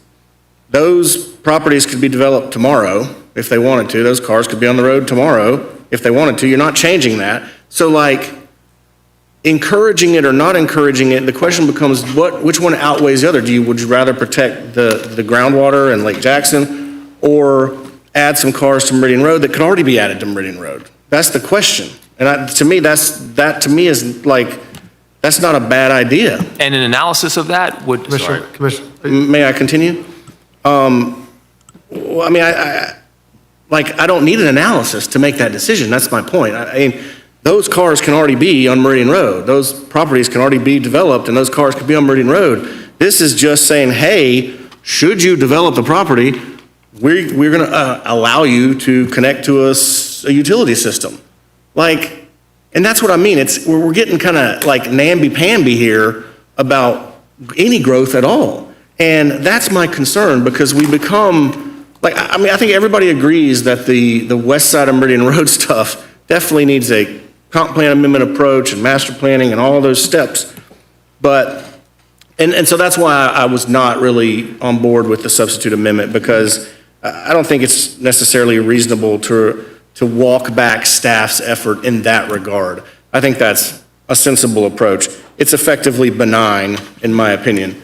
It seems reasonable and sensible and allows for lake protection. So, and we all got that analysis before tonight. So, I just don't want us to be in a posture that we lose sight of the forest for the trees. We don't even want to accept reasonable expansions of the USA into areas that are already developable, just for the sake of providing good utility services. I just feel like we're kind of missing the point here in that regard, and I think we've got to be careful about that posture, because then it puts us in a place where we are vastly limiting development and growth. And I mean, I think that's a huge danger to our community. No matter, we're talking about the parcel on St. Augustine Road. I mean, that's right next to Southwood.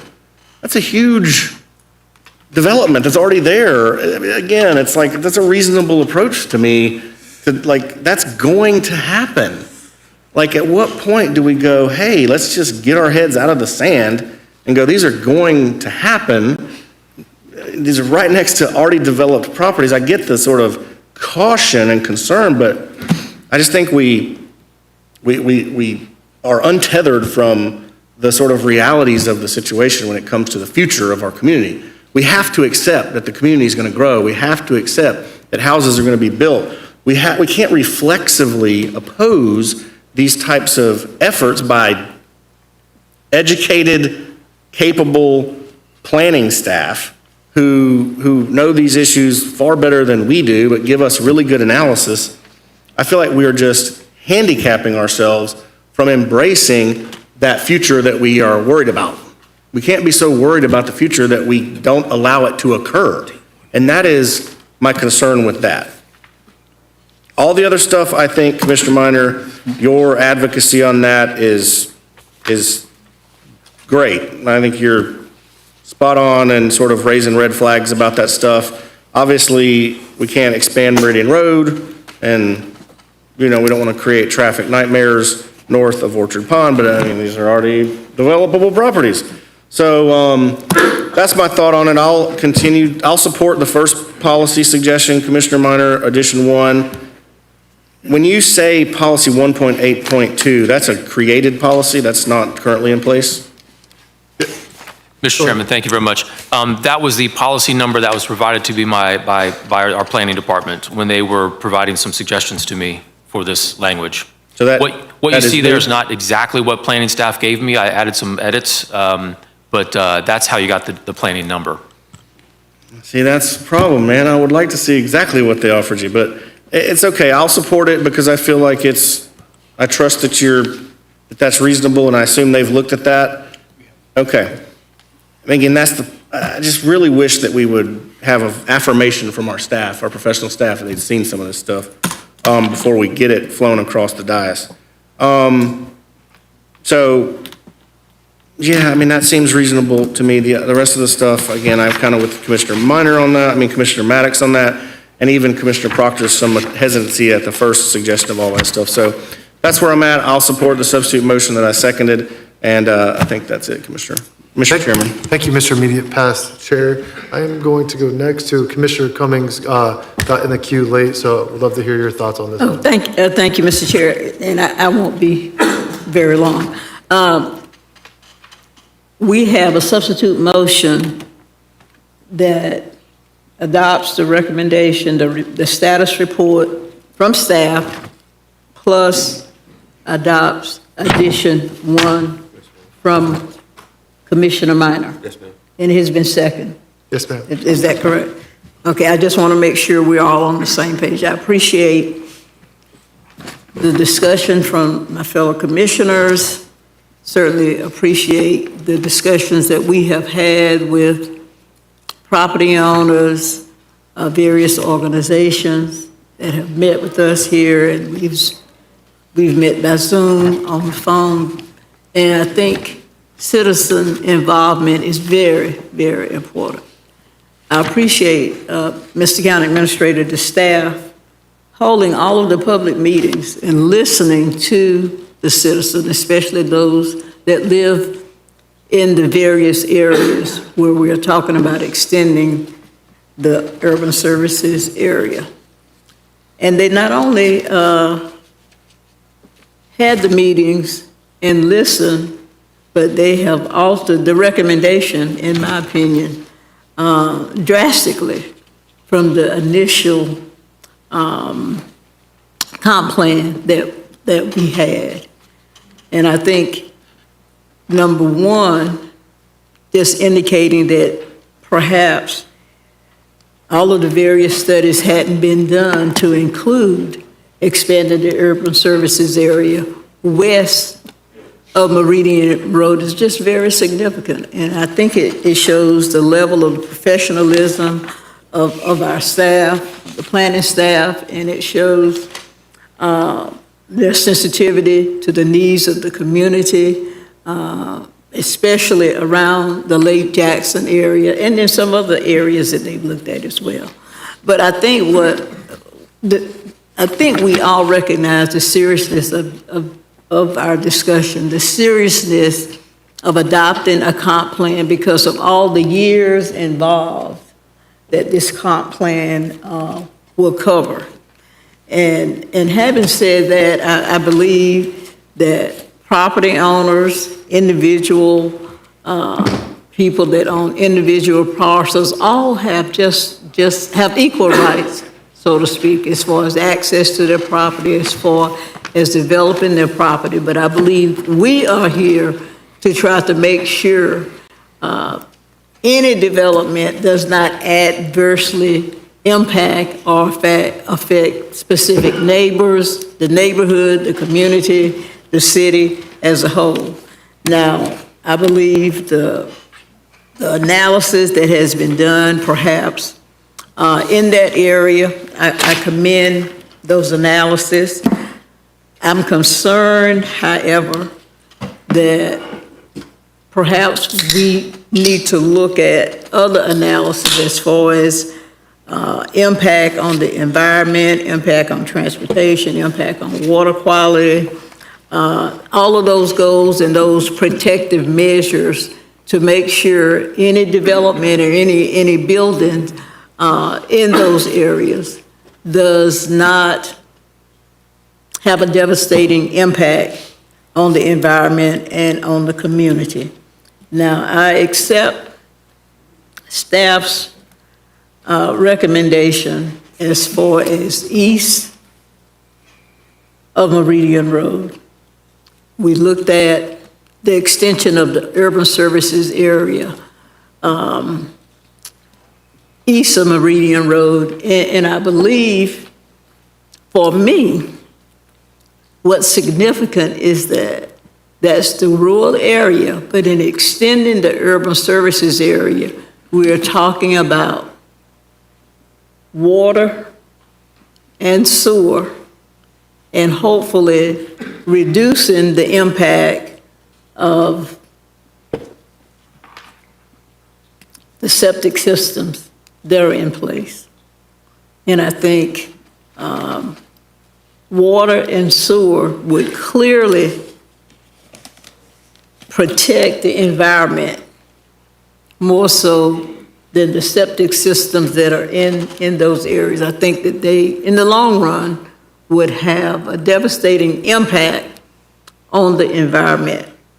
And I think Commissioner Welch, our former chair, made a point, because staff did point out that they are not recommending any change in the density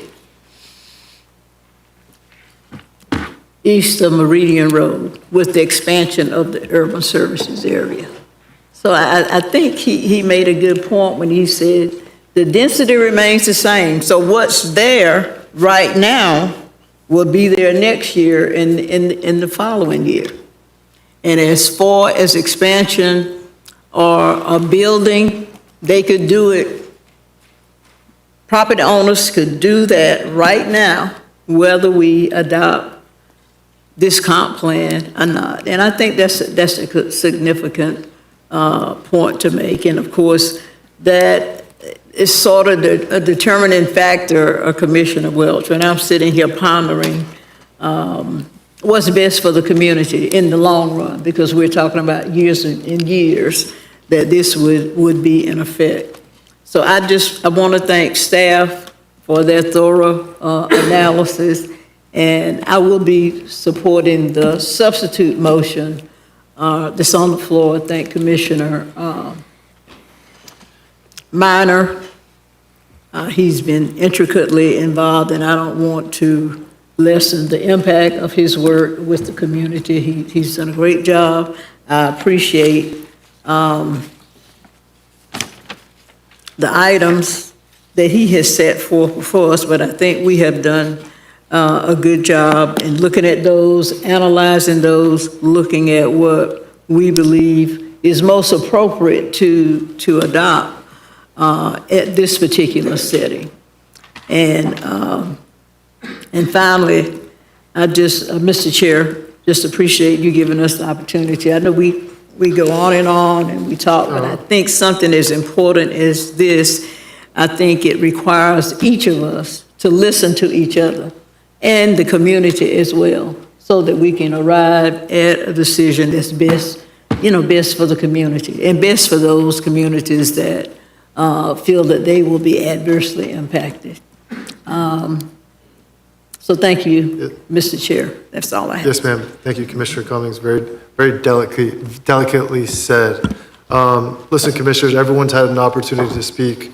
We have a substitute motion on the floor, moved by Commissioner Maddox, seconded by Commissioner Welch. I'm going to go ahead and call the question. I'm going to go ahead, you're looking at me, Commissioner O'Keefe. You have an amendment you want to propose? Okay. I'm open to an amendment if anyone would like to propose an amendment for Commissioner Maddox to amend to, but right now we do have a substitute motion on the floor. I'm going to call the question. So all those in favor of the substitute motion? Point of order, does someone have to second a call on the question? I'm calling the question. I'm the chairman, so I'm calling the vote on the. Okay, thank you. So, I'm going to call the question. All those in favor of the substitute motion on the floor, please signify by saying aye. Aye. Any opposed? Nay. Motion carries 5-2. Any other business related to this item? Mr. County Administrator? No, Mr. Chairman, that does it on this item. Okay, thank you. We are now on item number 19. Mr. County Administrator. Thank you, Mr. Chairman. Commissioners, this item seeks the full board's consideration for an appointment of 2 citizens to the Canopy Roads Committee. We're recommending option 1 to appoint 2 citizens for the committee for the remainder of the 3-year terms. Eligible applicants are listed in your item. Again, we're seeking 2 citizens, and before you, you have 1, 2, 3, 4, 5, 6 candidates, I believe. Mr. Chair, I'd like to make a motion to... Oh, you are, Commissioner O'Keefe, you're recognized. I'd like to make a motion to reappoint Mary Ann Coos and appoint Katie Watkins. Second. We have a motion moved by Commissioner O'Keefe. Could you repeat their names, please, for the record? Reappoint Mary Ann Coos and appoint Katie Watkins. And that's second by Commissioner Maddox. Commissioner Proctor, I see you in the queue. Mr. Chairman, what does the Canopy Road Committee do? Oh. What's their function? Oh, 1 second. I'm so sorry. We were looking at the waiver requirement. No, Could you so repeat the question? Commissioner O'Keefe made a motion for, sorry, Mary Ann Coos and Katie Watkins. second by Commissioner Maddox, and Commissioner Proctor's in the queue with a question. Katie Watkins is one of the applicants who would require a waiver under the Form 4A requirement. So it just means the vote needs to be 2/3 in favor of appointing her to the committee, and that addresses the issue.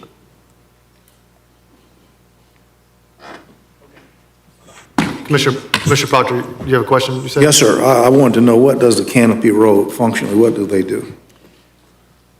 What do they add to this count? Sure, yeah, and we can give you more detail, but essentially they make recommendations to the board on issues involving protections for Canopy Roads, development adjacent to Canopy Roads. There's a standing committee that makes recommendations to the board on items related to Canopy Roads, and I believe, Commissioner O'Keefe, are you still the commissioner appointee on that? Okay, all right. I'm happy to tell you all about it. And you do have a commissioner appointee on there as well. Commissioner Proctor, is that it? Well,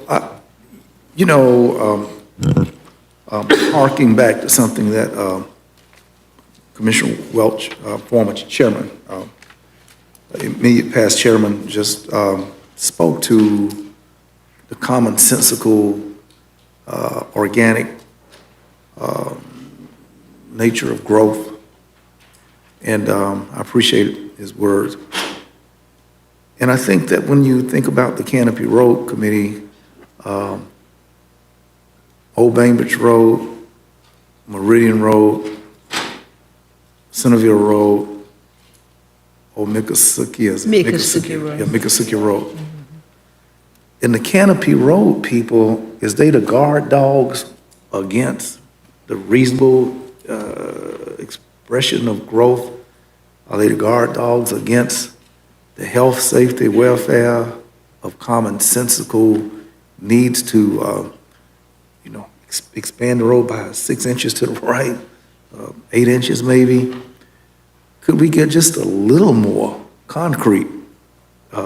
Maybe all those kids going up to Childs on Meridian, all the wrecks that we have, and all the Canopy Road Committee do is just sit there and bark against the commonsensical need to modify these roads. Now, down there by, on Centerville Road, right there at the, before you get to I-10, Ferry Hopper. Ain't that what John Brown blew up, Ferry Hopper? Hopper's Ferry, yeah, thank you. Hopper's Ferry Road is, got a little turn. Y'all saw that turn space. And we put a buffer to allow Centerville to continue north. And I think that little expansion was about maybe 6, 8 feet to the right. There are things that we need to do like that, and I don't know if the Canopy Road, but it seems like we need a real understanding going forward. How do we expand and make safer these roads that have so much growth? Commissioner Proctor, I'm going to make a recommendation. We asked staff to email you a board meeting calendar for the Canopy Roads Advisory Committee. And I'm good. I don't care about that. Okay. I'm not all that into it. We don't have a Canopy Road in District 1, and I don't think we have one in District 2. It's just that they just bogart and stop everything that need to make the streets safe. Their mission is just to stop everything dealing with transportation safety on roads. Are you in the queue, Commissioner O'Keefe? You're recognized, Commissioner O'Keefe. Thank you. I can answer that quickly. As the only commissioner who was interested when we appointed people to the Canopy Road Commission last time, I'll say and when the city of Tallahassee and Blueprint wanted to overrun its rules and recommendations to do a blueprint project on Centerville, I can tell you, we have been told it's an advisory committee. And so the citizens can vote against an item, but if the planning department says, oh, this meets code and everything, it can go through. It is not blocking any changes. It is simply when someone who's on a Canopy Road needs to make a change, wants to make a wider driveway, something like that, comes through. And for example, if they got to cut down 6 special trees, they have to show where they're putting 6 new trees. So it's not blocking everything. It's making sure that it gets made up for somewhere else. And that is what it is doing. I will add on the conflict of interest. That's always important to me. So I want to point out Katie Watkins' conflict of interest because she's an arborist for Miller's Tree Service, which does work. I don't think that's too much of an issue. I don't think she's an owner, but I just wanted to disclose that's why you have the conflict of interest. Gotcha. Thank you, Commissioner O'Keefe. We're going to call the question on this item. We have a motion moved by Commissioner O'Keefe, second by Commissioner Maddox. All those in favor of the motion on the floor signify by saying aye. Aye. Any opposed? Nay. Motion passes unanimously. Mr. County Administrator, I believe we're on commissioner discussion. Is that right? That is correct, sir. Okay, so we have citizens to be heard on non-agenda items. Do we have any? We have no speakers. Okay, great. Commissioners, we are on commissioner discussion. I am going to set a precedent. Every night, we will lead with Commissioner Cummings. to start commissioner discussion. Thank So, you. as she being our only female representative on this board. So Commissioner Cummings, the floor is yours. Thank you, Mr. Chair. I just want to congratulate our outgoing chair for a tremendous year as chair of our board, and congratulate you as our new chair of the board. And great meeting tonight. You allowed us to discuss and listen, and it's not even 9 o'clock, so we appreciate you. But I want to congratulate Mr. Keith Bowers. I don't think he's here, but he's our great director of the office. Oh, he's here. Oh, awesome. Okay. He's our great director of the Office of Economic Vitality, and I want to congratulate him on being named one of the 500 most influential businessmen in the state of Florida. So I think that deserves a round of applause. Thank you, Mr. Bowers, for all that you do with, as the Director of Economic Vitality in our community. And I think we all recognize him for all that he has done. Amazon, I think, we can attribute to him. And other things he brought last year, the conference with the Magnetic Lab here, and they are coming back in 2026. So he's just doing a great job. A young man that's just top in his industry. So thank you so much for all you do to make Leon County look really good. And I also, Mr. Chair, I just want to wish everyone a blessed Thanksgiving. Thanksgiving is next week. I don't have anything substantive that I need to raise, but just want to wish everyone a happy Thanksgiving, and we'll see everybody in December. Thank you. Thank you, Commissioner Cummings. Commissioner Minor? Thank you, Mr. Chairman. I just want to thank all of you for your patience with my original motion on number 18. I appreciate it. It was complicated, but I appreciate you paying attention and considering those pieces. I also want to thank our staff for spending so much time with me and other organizations, other groups over the past several months on the comp plan. We got more work to do, but I really do appreciate everything that they do.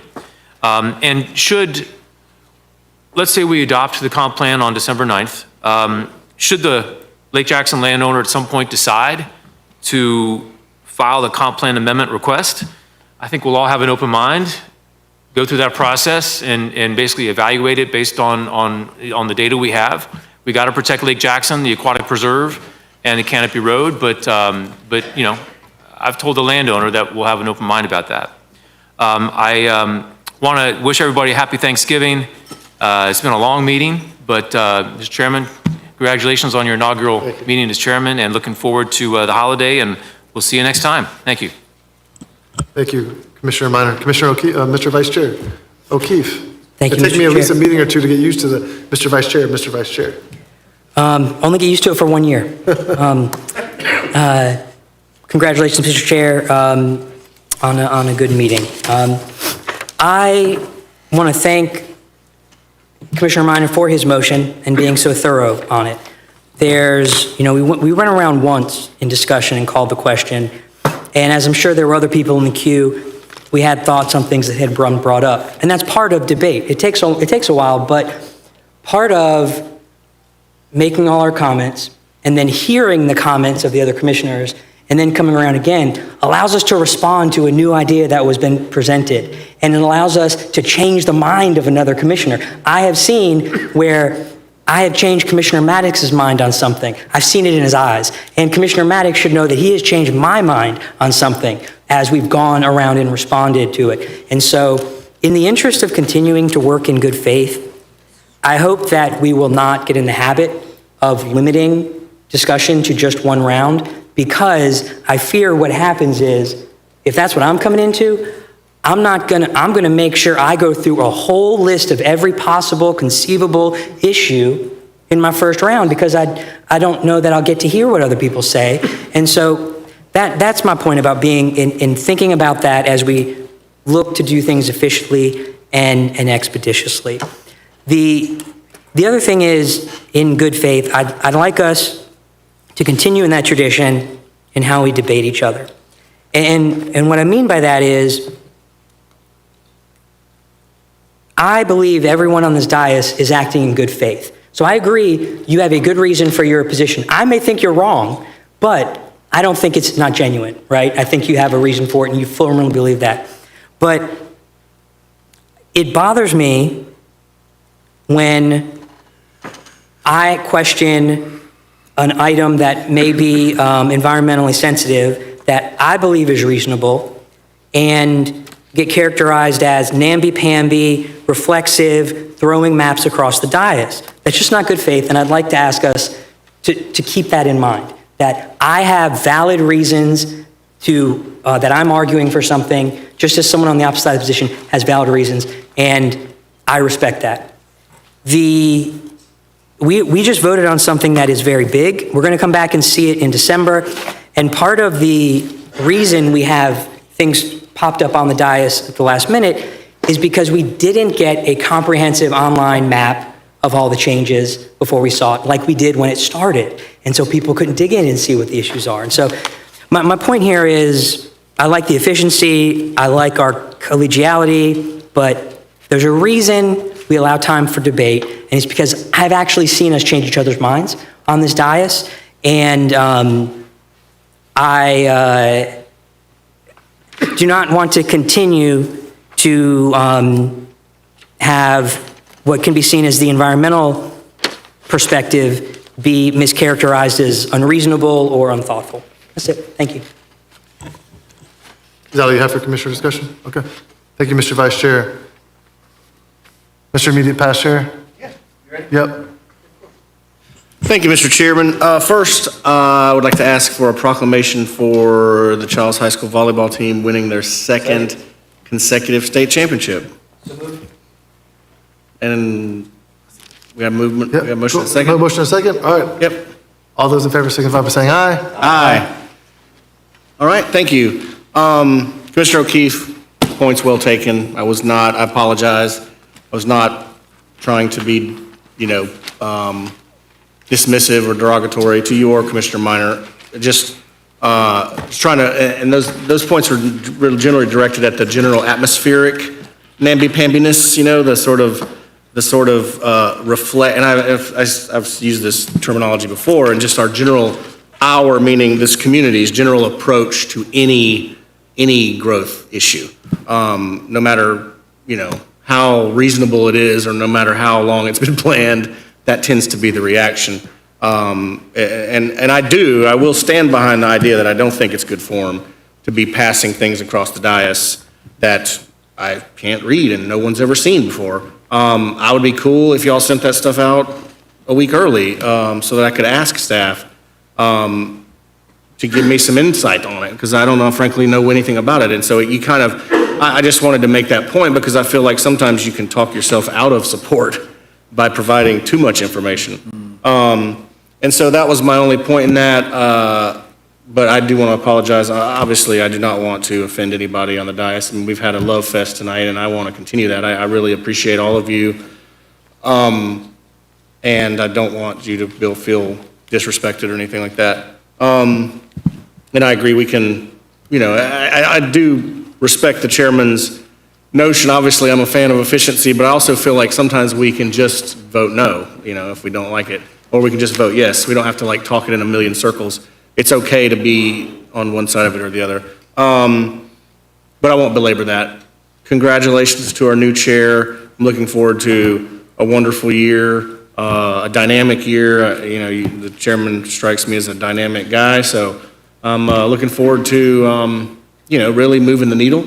And I also want to thank each of you for your kind comments earlier.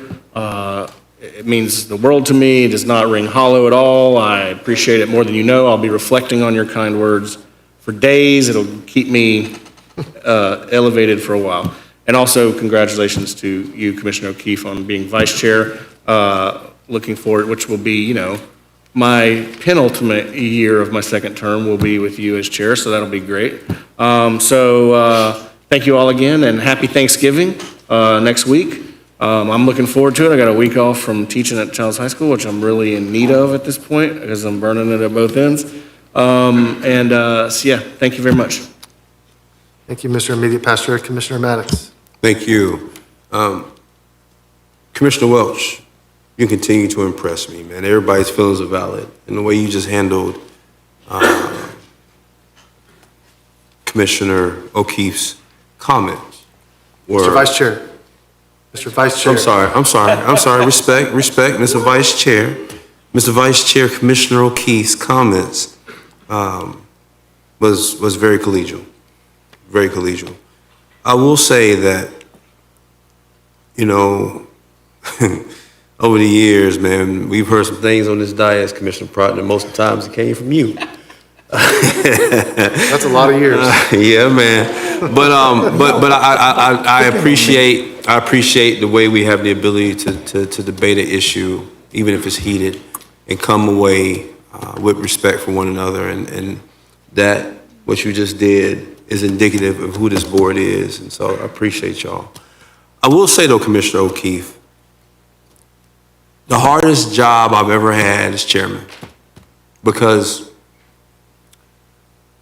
in so many ways you use your judgment to know when is the right time, and I think Commissioner immediate past chair, since we're using titles, said it best sometimes just to vote against. I'm gonna be honest with you, my mind wasn't gonna change. And I think the chairman probably knew that. But I want to say that I appreciated the debate, the intensity of it, and I appreciated even what Commissioner Minor did in the way he crafted it.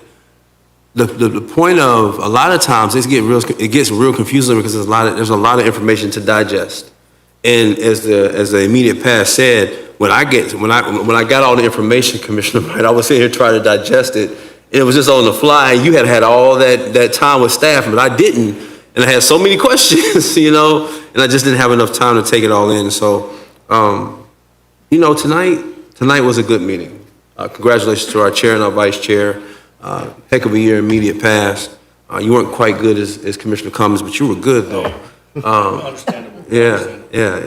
But I also wanted to, on a business note, I had a question about, did we ever have next steps when it came to the Lake Munson Town Hall? Were there next steps with that? Or were we where were we on that? Was there any next steps connected to that? And it's here, and she will answer that question. So we met with the citizens at the town hall. We did a presentation, they did a presentation, had some conversation, and then we will bring the next agenda item back to you in June, we think, next year. But other than that, there are no next steps. You said in June next year? June next, yeah. Okay. And that'll be at the end of the 2-year post-drawdown monitoring that we're doing. Commissioner Max, I believe that's part of the timeline of the action plan for Lake Munson. That's okay. Okay. I had Constitution reach out to me to ask me what the next steps were, and they had requested the agenda item. I just wanted to know, I'm not going to ask for an agenda item if we already kind of had some things planned, but it sounds like we're going to come back in June with an update, and then when we did that, we can have questions or wherever comes from there. Okay. I'm fine with that. I'm fine with that. So you all have a very, very, very happy and good Thanksgiving.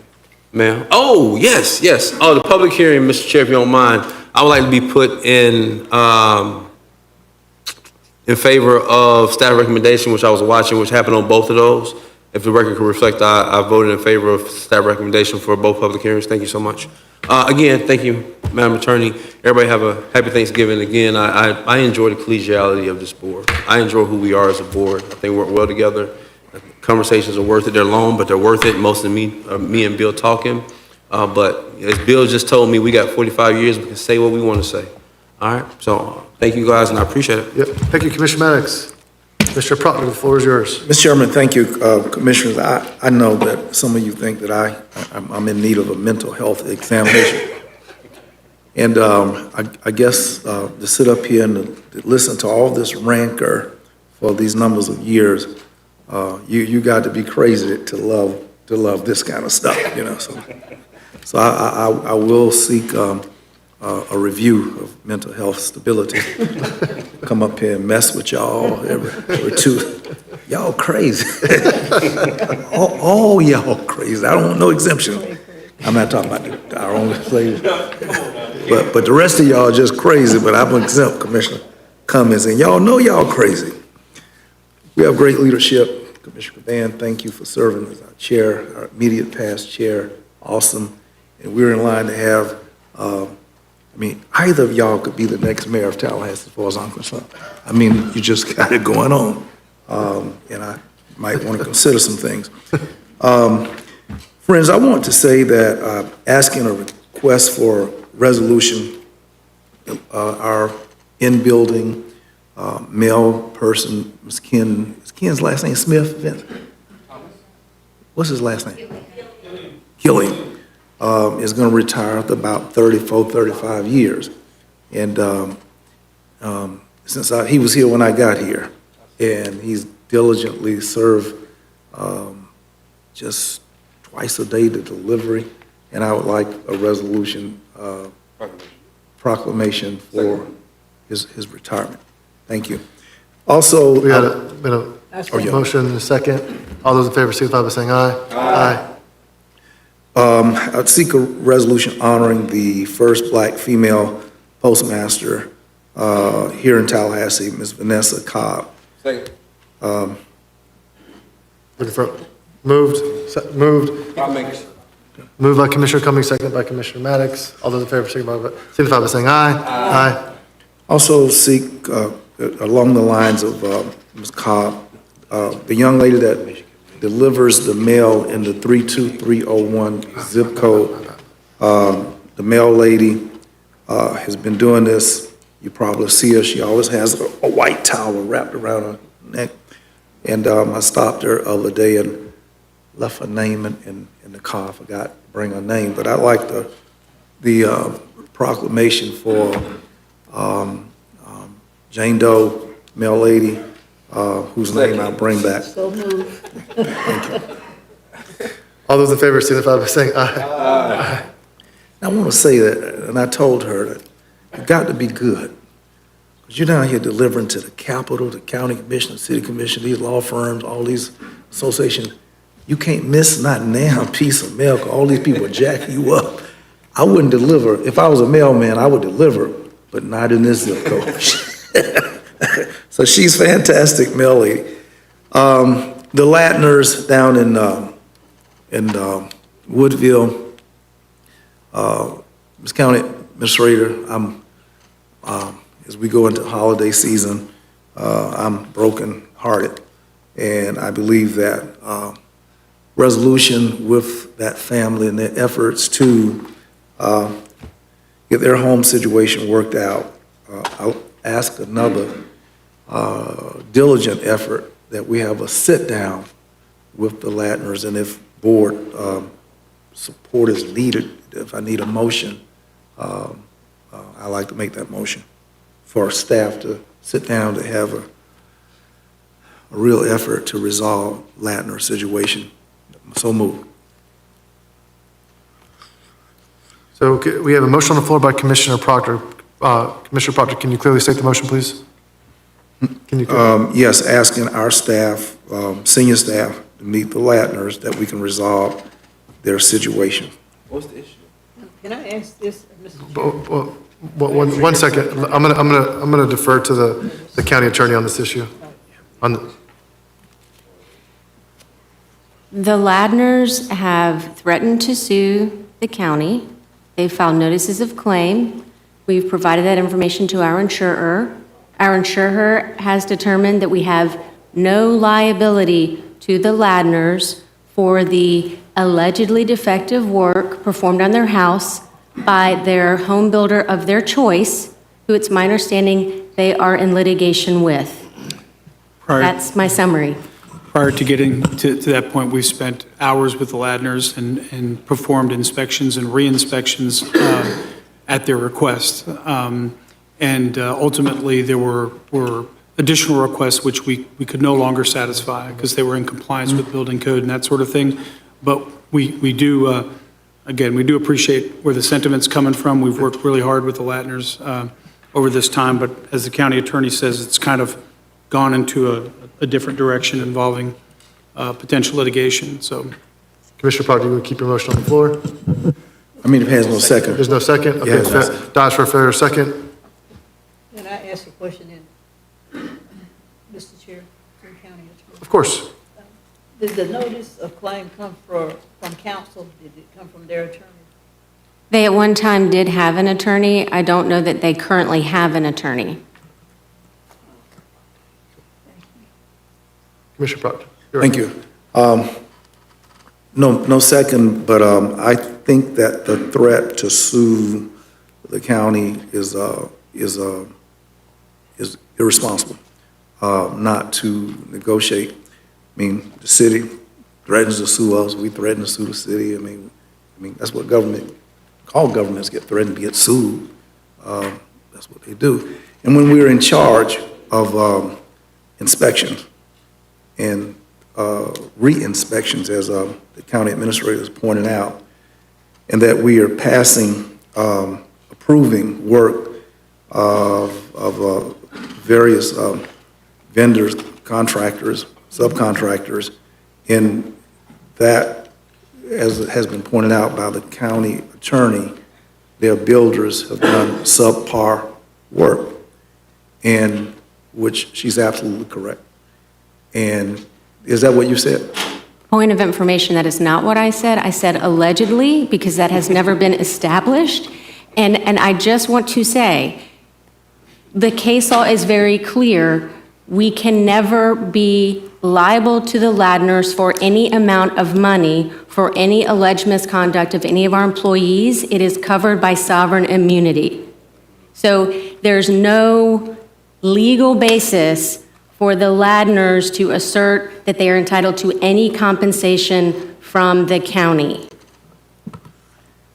Thank you for clarification. Commissioner Proctor, you recognized. Right, county attorney may well have spoken. I believe sovereign immunity, at least under tort, is Chapter 728 Florida statute. But nevertheless, and notwithstanding 728, I dare say that equitably, we have not served the Latners well in review of work as I've seen it. But I see the resistance of our staff and their citing state statute that we're beyond we're unreachable, and we can't be held accountable. And that's sad. It's sad that we're not willing to be to recognize, even if there is contributory negligence, which is to factor that portion of responsibility that this faulty work has been allowed to occur, versus that proportion of fault, which is that of the contractors. Contributory negligence is a theory of law that cites the liability of all parties proportion to the contribution of fault, which is theirs, their share. This is sad. Commissioners, I was well pleased to see today that ACLU lawsuit might well settle fire issues on the fire fee. And I've shared with you a memo which I conveyed to our county administrator, in which essentially asking, in light of this lawsuit, which we have, speaking of lawsuits and the threat of lawsuits, we too have talked about options. I'm asking that we afford the county administrator to look comprehensively at the county coming into the total management of fire services. It's clear, as this article points out today on fire services, I I brought this because I read it this morning, and sometimes articles read different in the evening. I don't know what makes that difference. But it reads clearer to me tonight than it did even this morning, that there's been a litany of miscarriages on the part of the city, and it seems that they have financial strain, so much so that the last little tension between us occurred over their alleged need to raise the fee by 22%. And I say to you that we stood our ground protecting the pockets of county residents. If they can't afford the fire department, and it seems that they can't, they haven't reached an agreement with the firemen to give a livable wage, I think that we should look at, because they're willing to donate to us now and to let us stand on our own 2 feet for county. But if the ACLU lawsuit carries through, then it's clear that the city will not have money sufficient to carry on fire services. I don't want it to fall down and collapse. They can't do it, then let somebody who can. And I believe, based on the outstanding report, annual report coming from the county administrator, yes, I have great buoyancy of confidence that we can. But if we start soon enough for that transition, and certainly now we're looking at a new dynamic today, different from any in a previous conversation, and that is that the American Civil Liberties Union has taken the city to court. We do know also of the precedent that has come out of Ocala, and unless the Second Judicial Circuit is totally out of line with Ocala's circuit, then I expect that the merits of the arguments are quite similar. I expect the ACLU to fare successfully.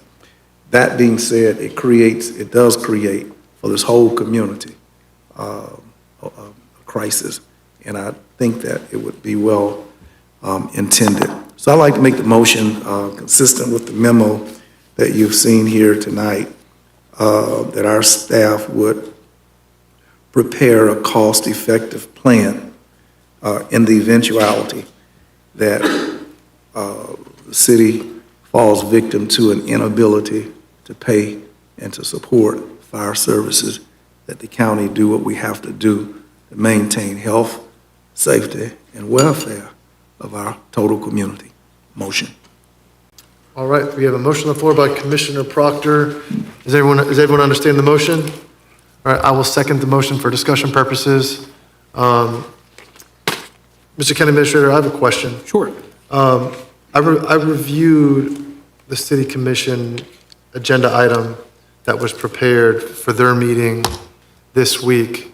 And from our understanding, what the City Commission sent over to us over the last, however many months, 8 months, they said that they have a budget shortfall for fire services currently. But I noticed in their agenda item that I read in detail that I think they're going to go before their board tomorrow, it talks about them downsizing the fire department, but it doesn't address their budget shortfall. So, are we in a position now where we have, the city of Tallahassee is encompassed in all of Leon County. So have they shown or proven any ability for them to fund fire services publicly? Because I think right now I actually believe Commissioner Proctor makes a good point. Like, do they have the ability to fund fire? Thank you, Mr. Chairman. 2 things very quickly. Let me first remind the board, given the motion that's on the table, that based on previous direction of the board, we're engaging a consultant to perform a comprehensive analysis of all fire models. That'll be coming back to you. Actually, the selection of that consultant will be on your next agenda in December.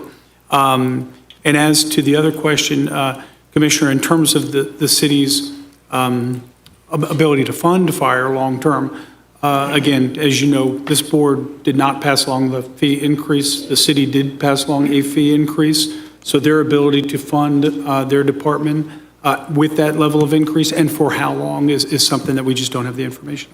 Okay. Commissioner Proctor, Commissioners, I'm going to be very upfront and say, I'm going to kind of throw an idea out here and ask Commissioner Proctor maybe to amend his motion. But I have heard from a significant amount of people, from folks all over, that they think it might be time for us to have a conversation or have an analysis about consolidation.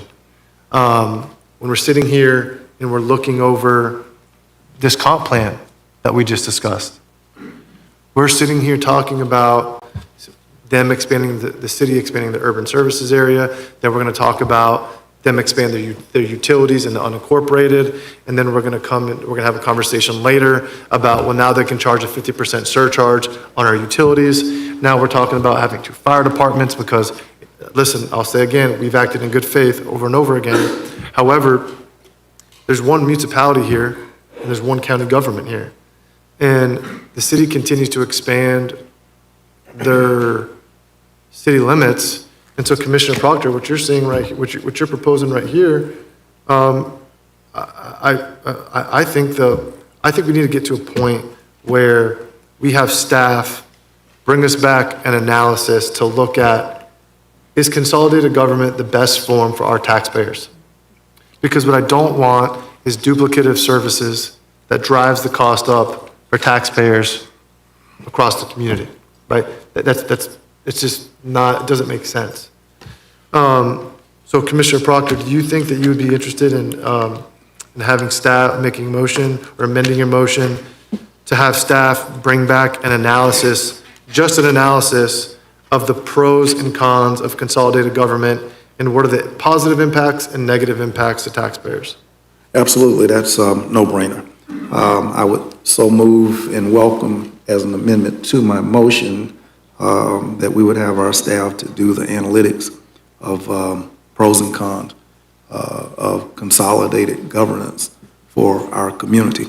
And going further, to even make certain that it is captured and presented as a referendum item for November of 2026.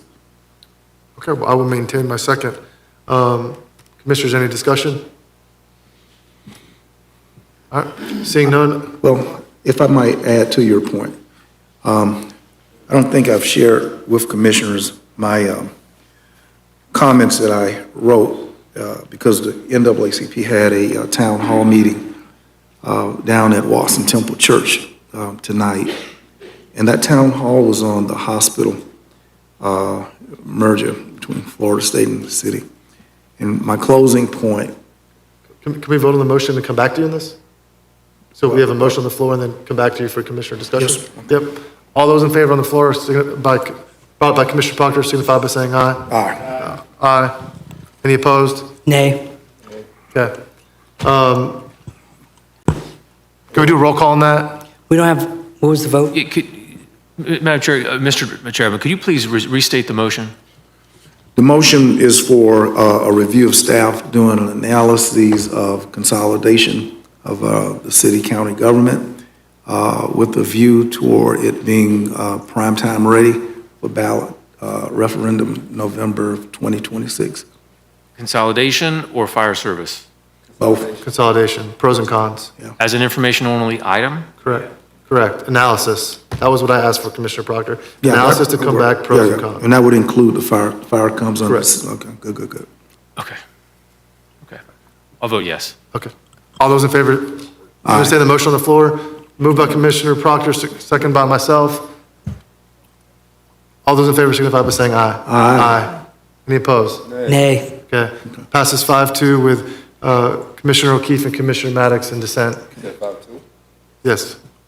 Okay. I want to ask, in this analysis for the county's attorney to distinguish, and I'm going to use Jacksonville, Duval County, and the city of Jacksonville, and given our charter, which of these governments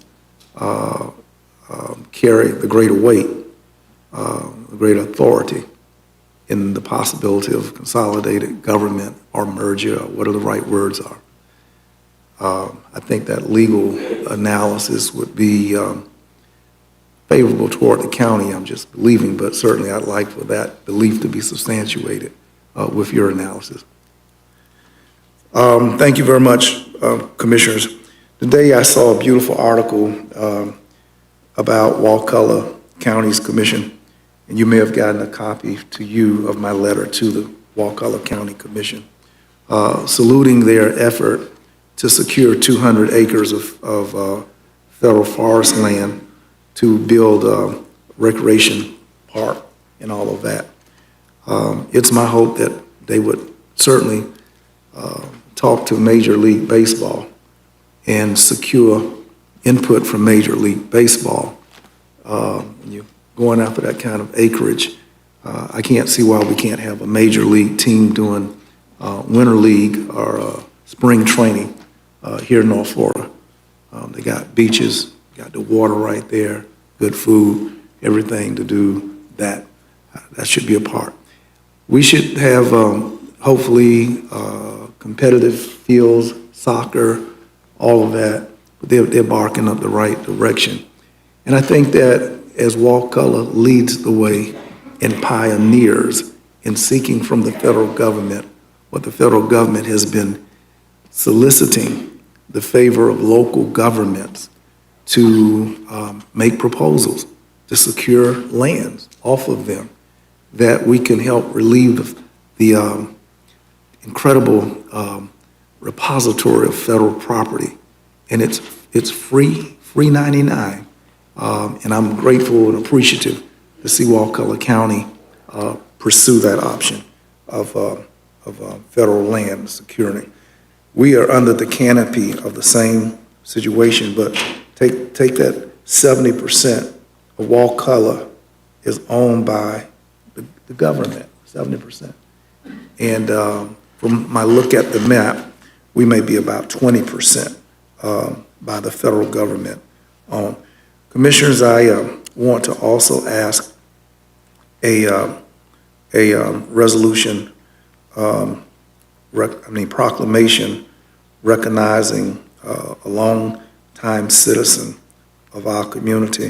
His name is John Osmond, and for the years of civic service that Mr. Osmond has posited into our community, I believe warrants a commendation of proclamation. Second. Commissioner Parker has a motion on the floor for proclamation. All those in favor, signify by saying aye. Aye. Any opposed? Passes 6-0 with Commissioner Cummings outside of the chambers. And then, Mr. Chairman, we had the North Florida Fair came through our community, and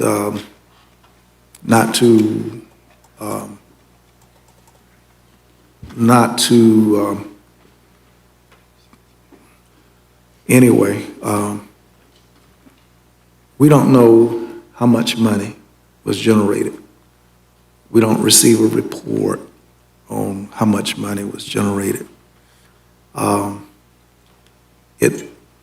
It rubs me unique that we're standing to improve a property by millions of dollars, and the arrangement which we would add $30 million into infrastructure for the fairground transformation. And yet, from a governing standpoint, as citizens, we get no parts to know the books and the bookkeeping. And I cite that to say just how unrealistic it is to me that we proceed. And I know that the county administrator is working to bring something back. But Vince, I was, every time I passed by the fair, the last 10 days, I was like, where's the money going? Where's the money? How much they made? I'm sure they made well more than $1. I saw people there but we're in a lease agreement that we don't even get a share, 10%, 5% of the gate, nothing, and something's wrong with that. So Commissioners, I thank you for your time. I love y'all, and I'm just so sorry. There's nothing that you can do about it. Thank you, Mr. Chairman. Happy holidays. Thank you, Commissioner Proctor. Madam Attorney, any comments? Mr. County Administrator? And thank you, sir. All right, Commissioners, before we close out, I want to just say a few things. First off, Commissioner O'Keefe, Vice Chair O'Keefe,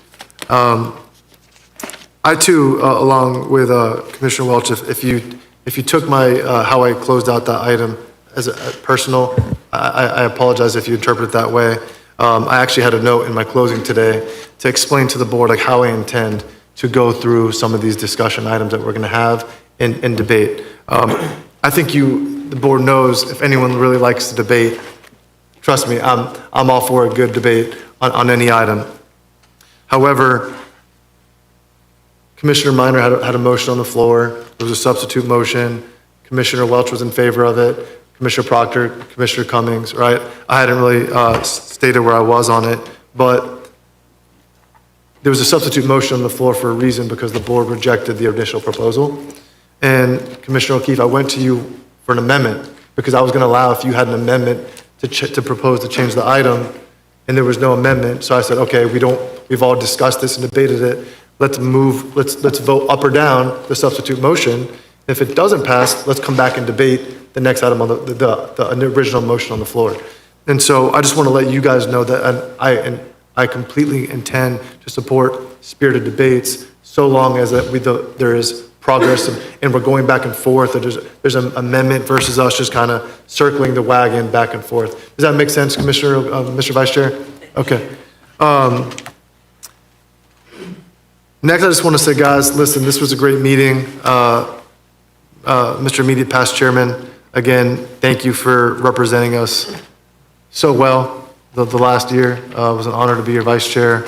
Mr. Vice Chair, current Vice Chair, I'm looking forward to serving alongside you.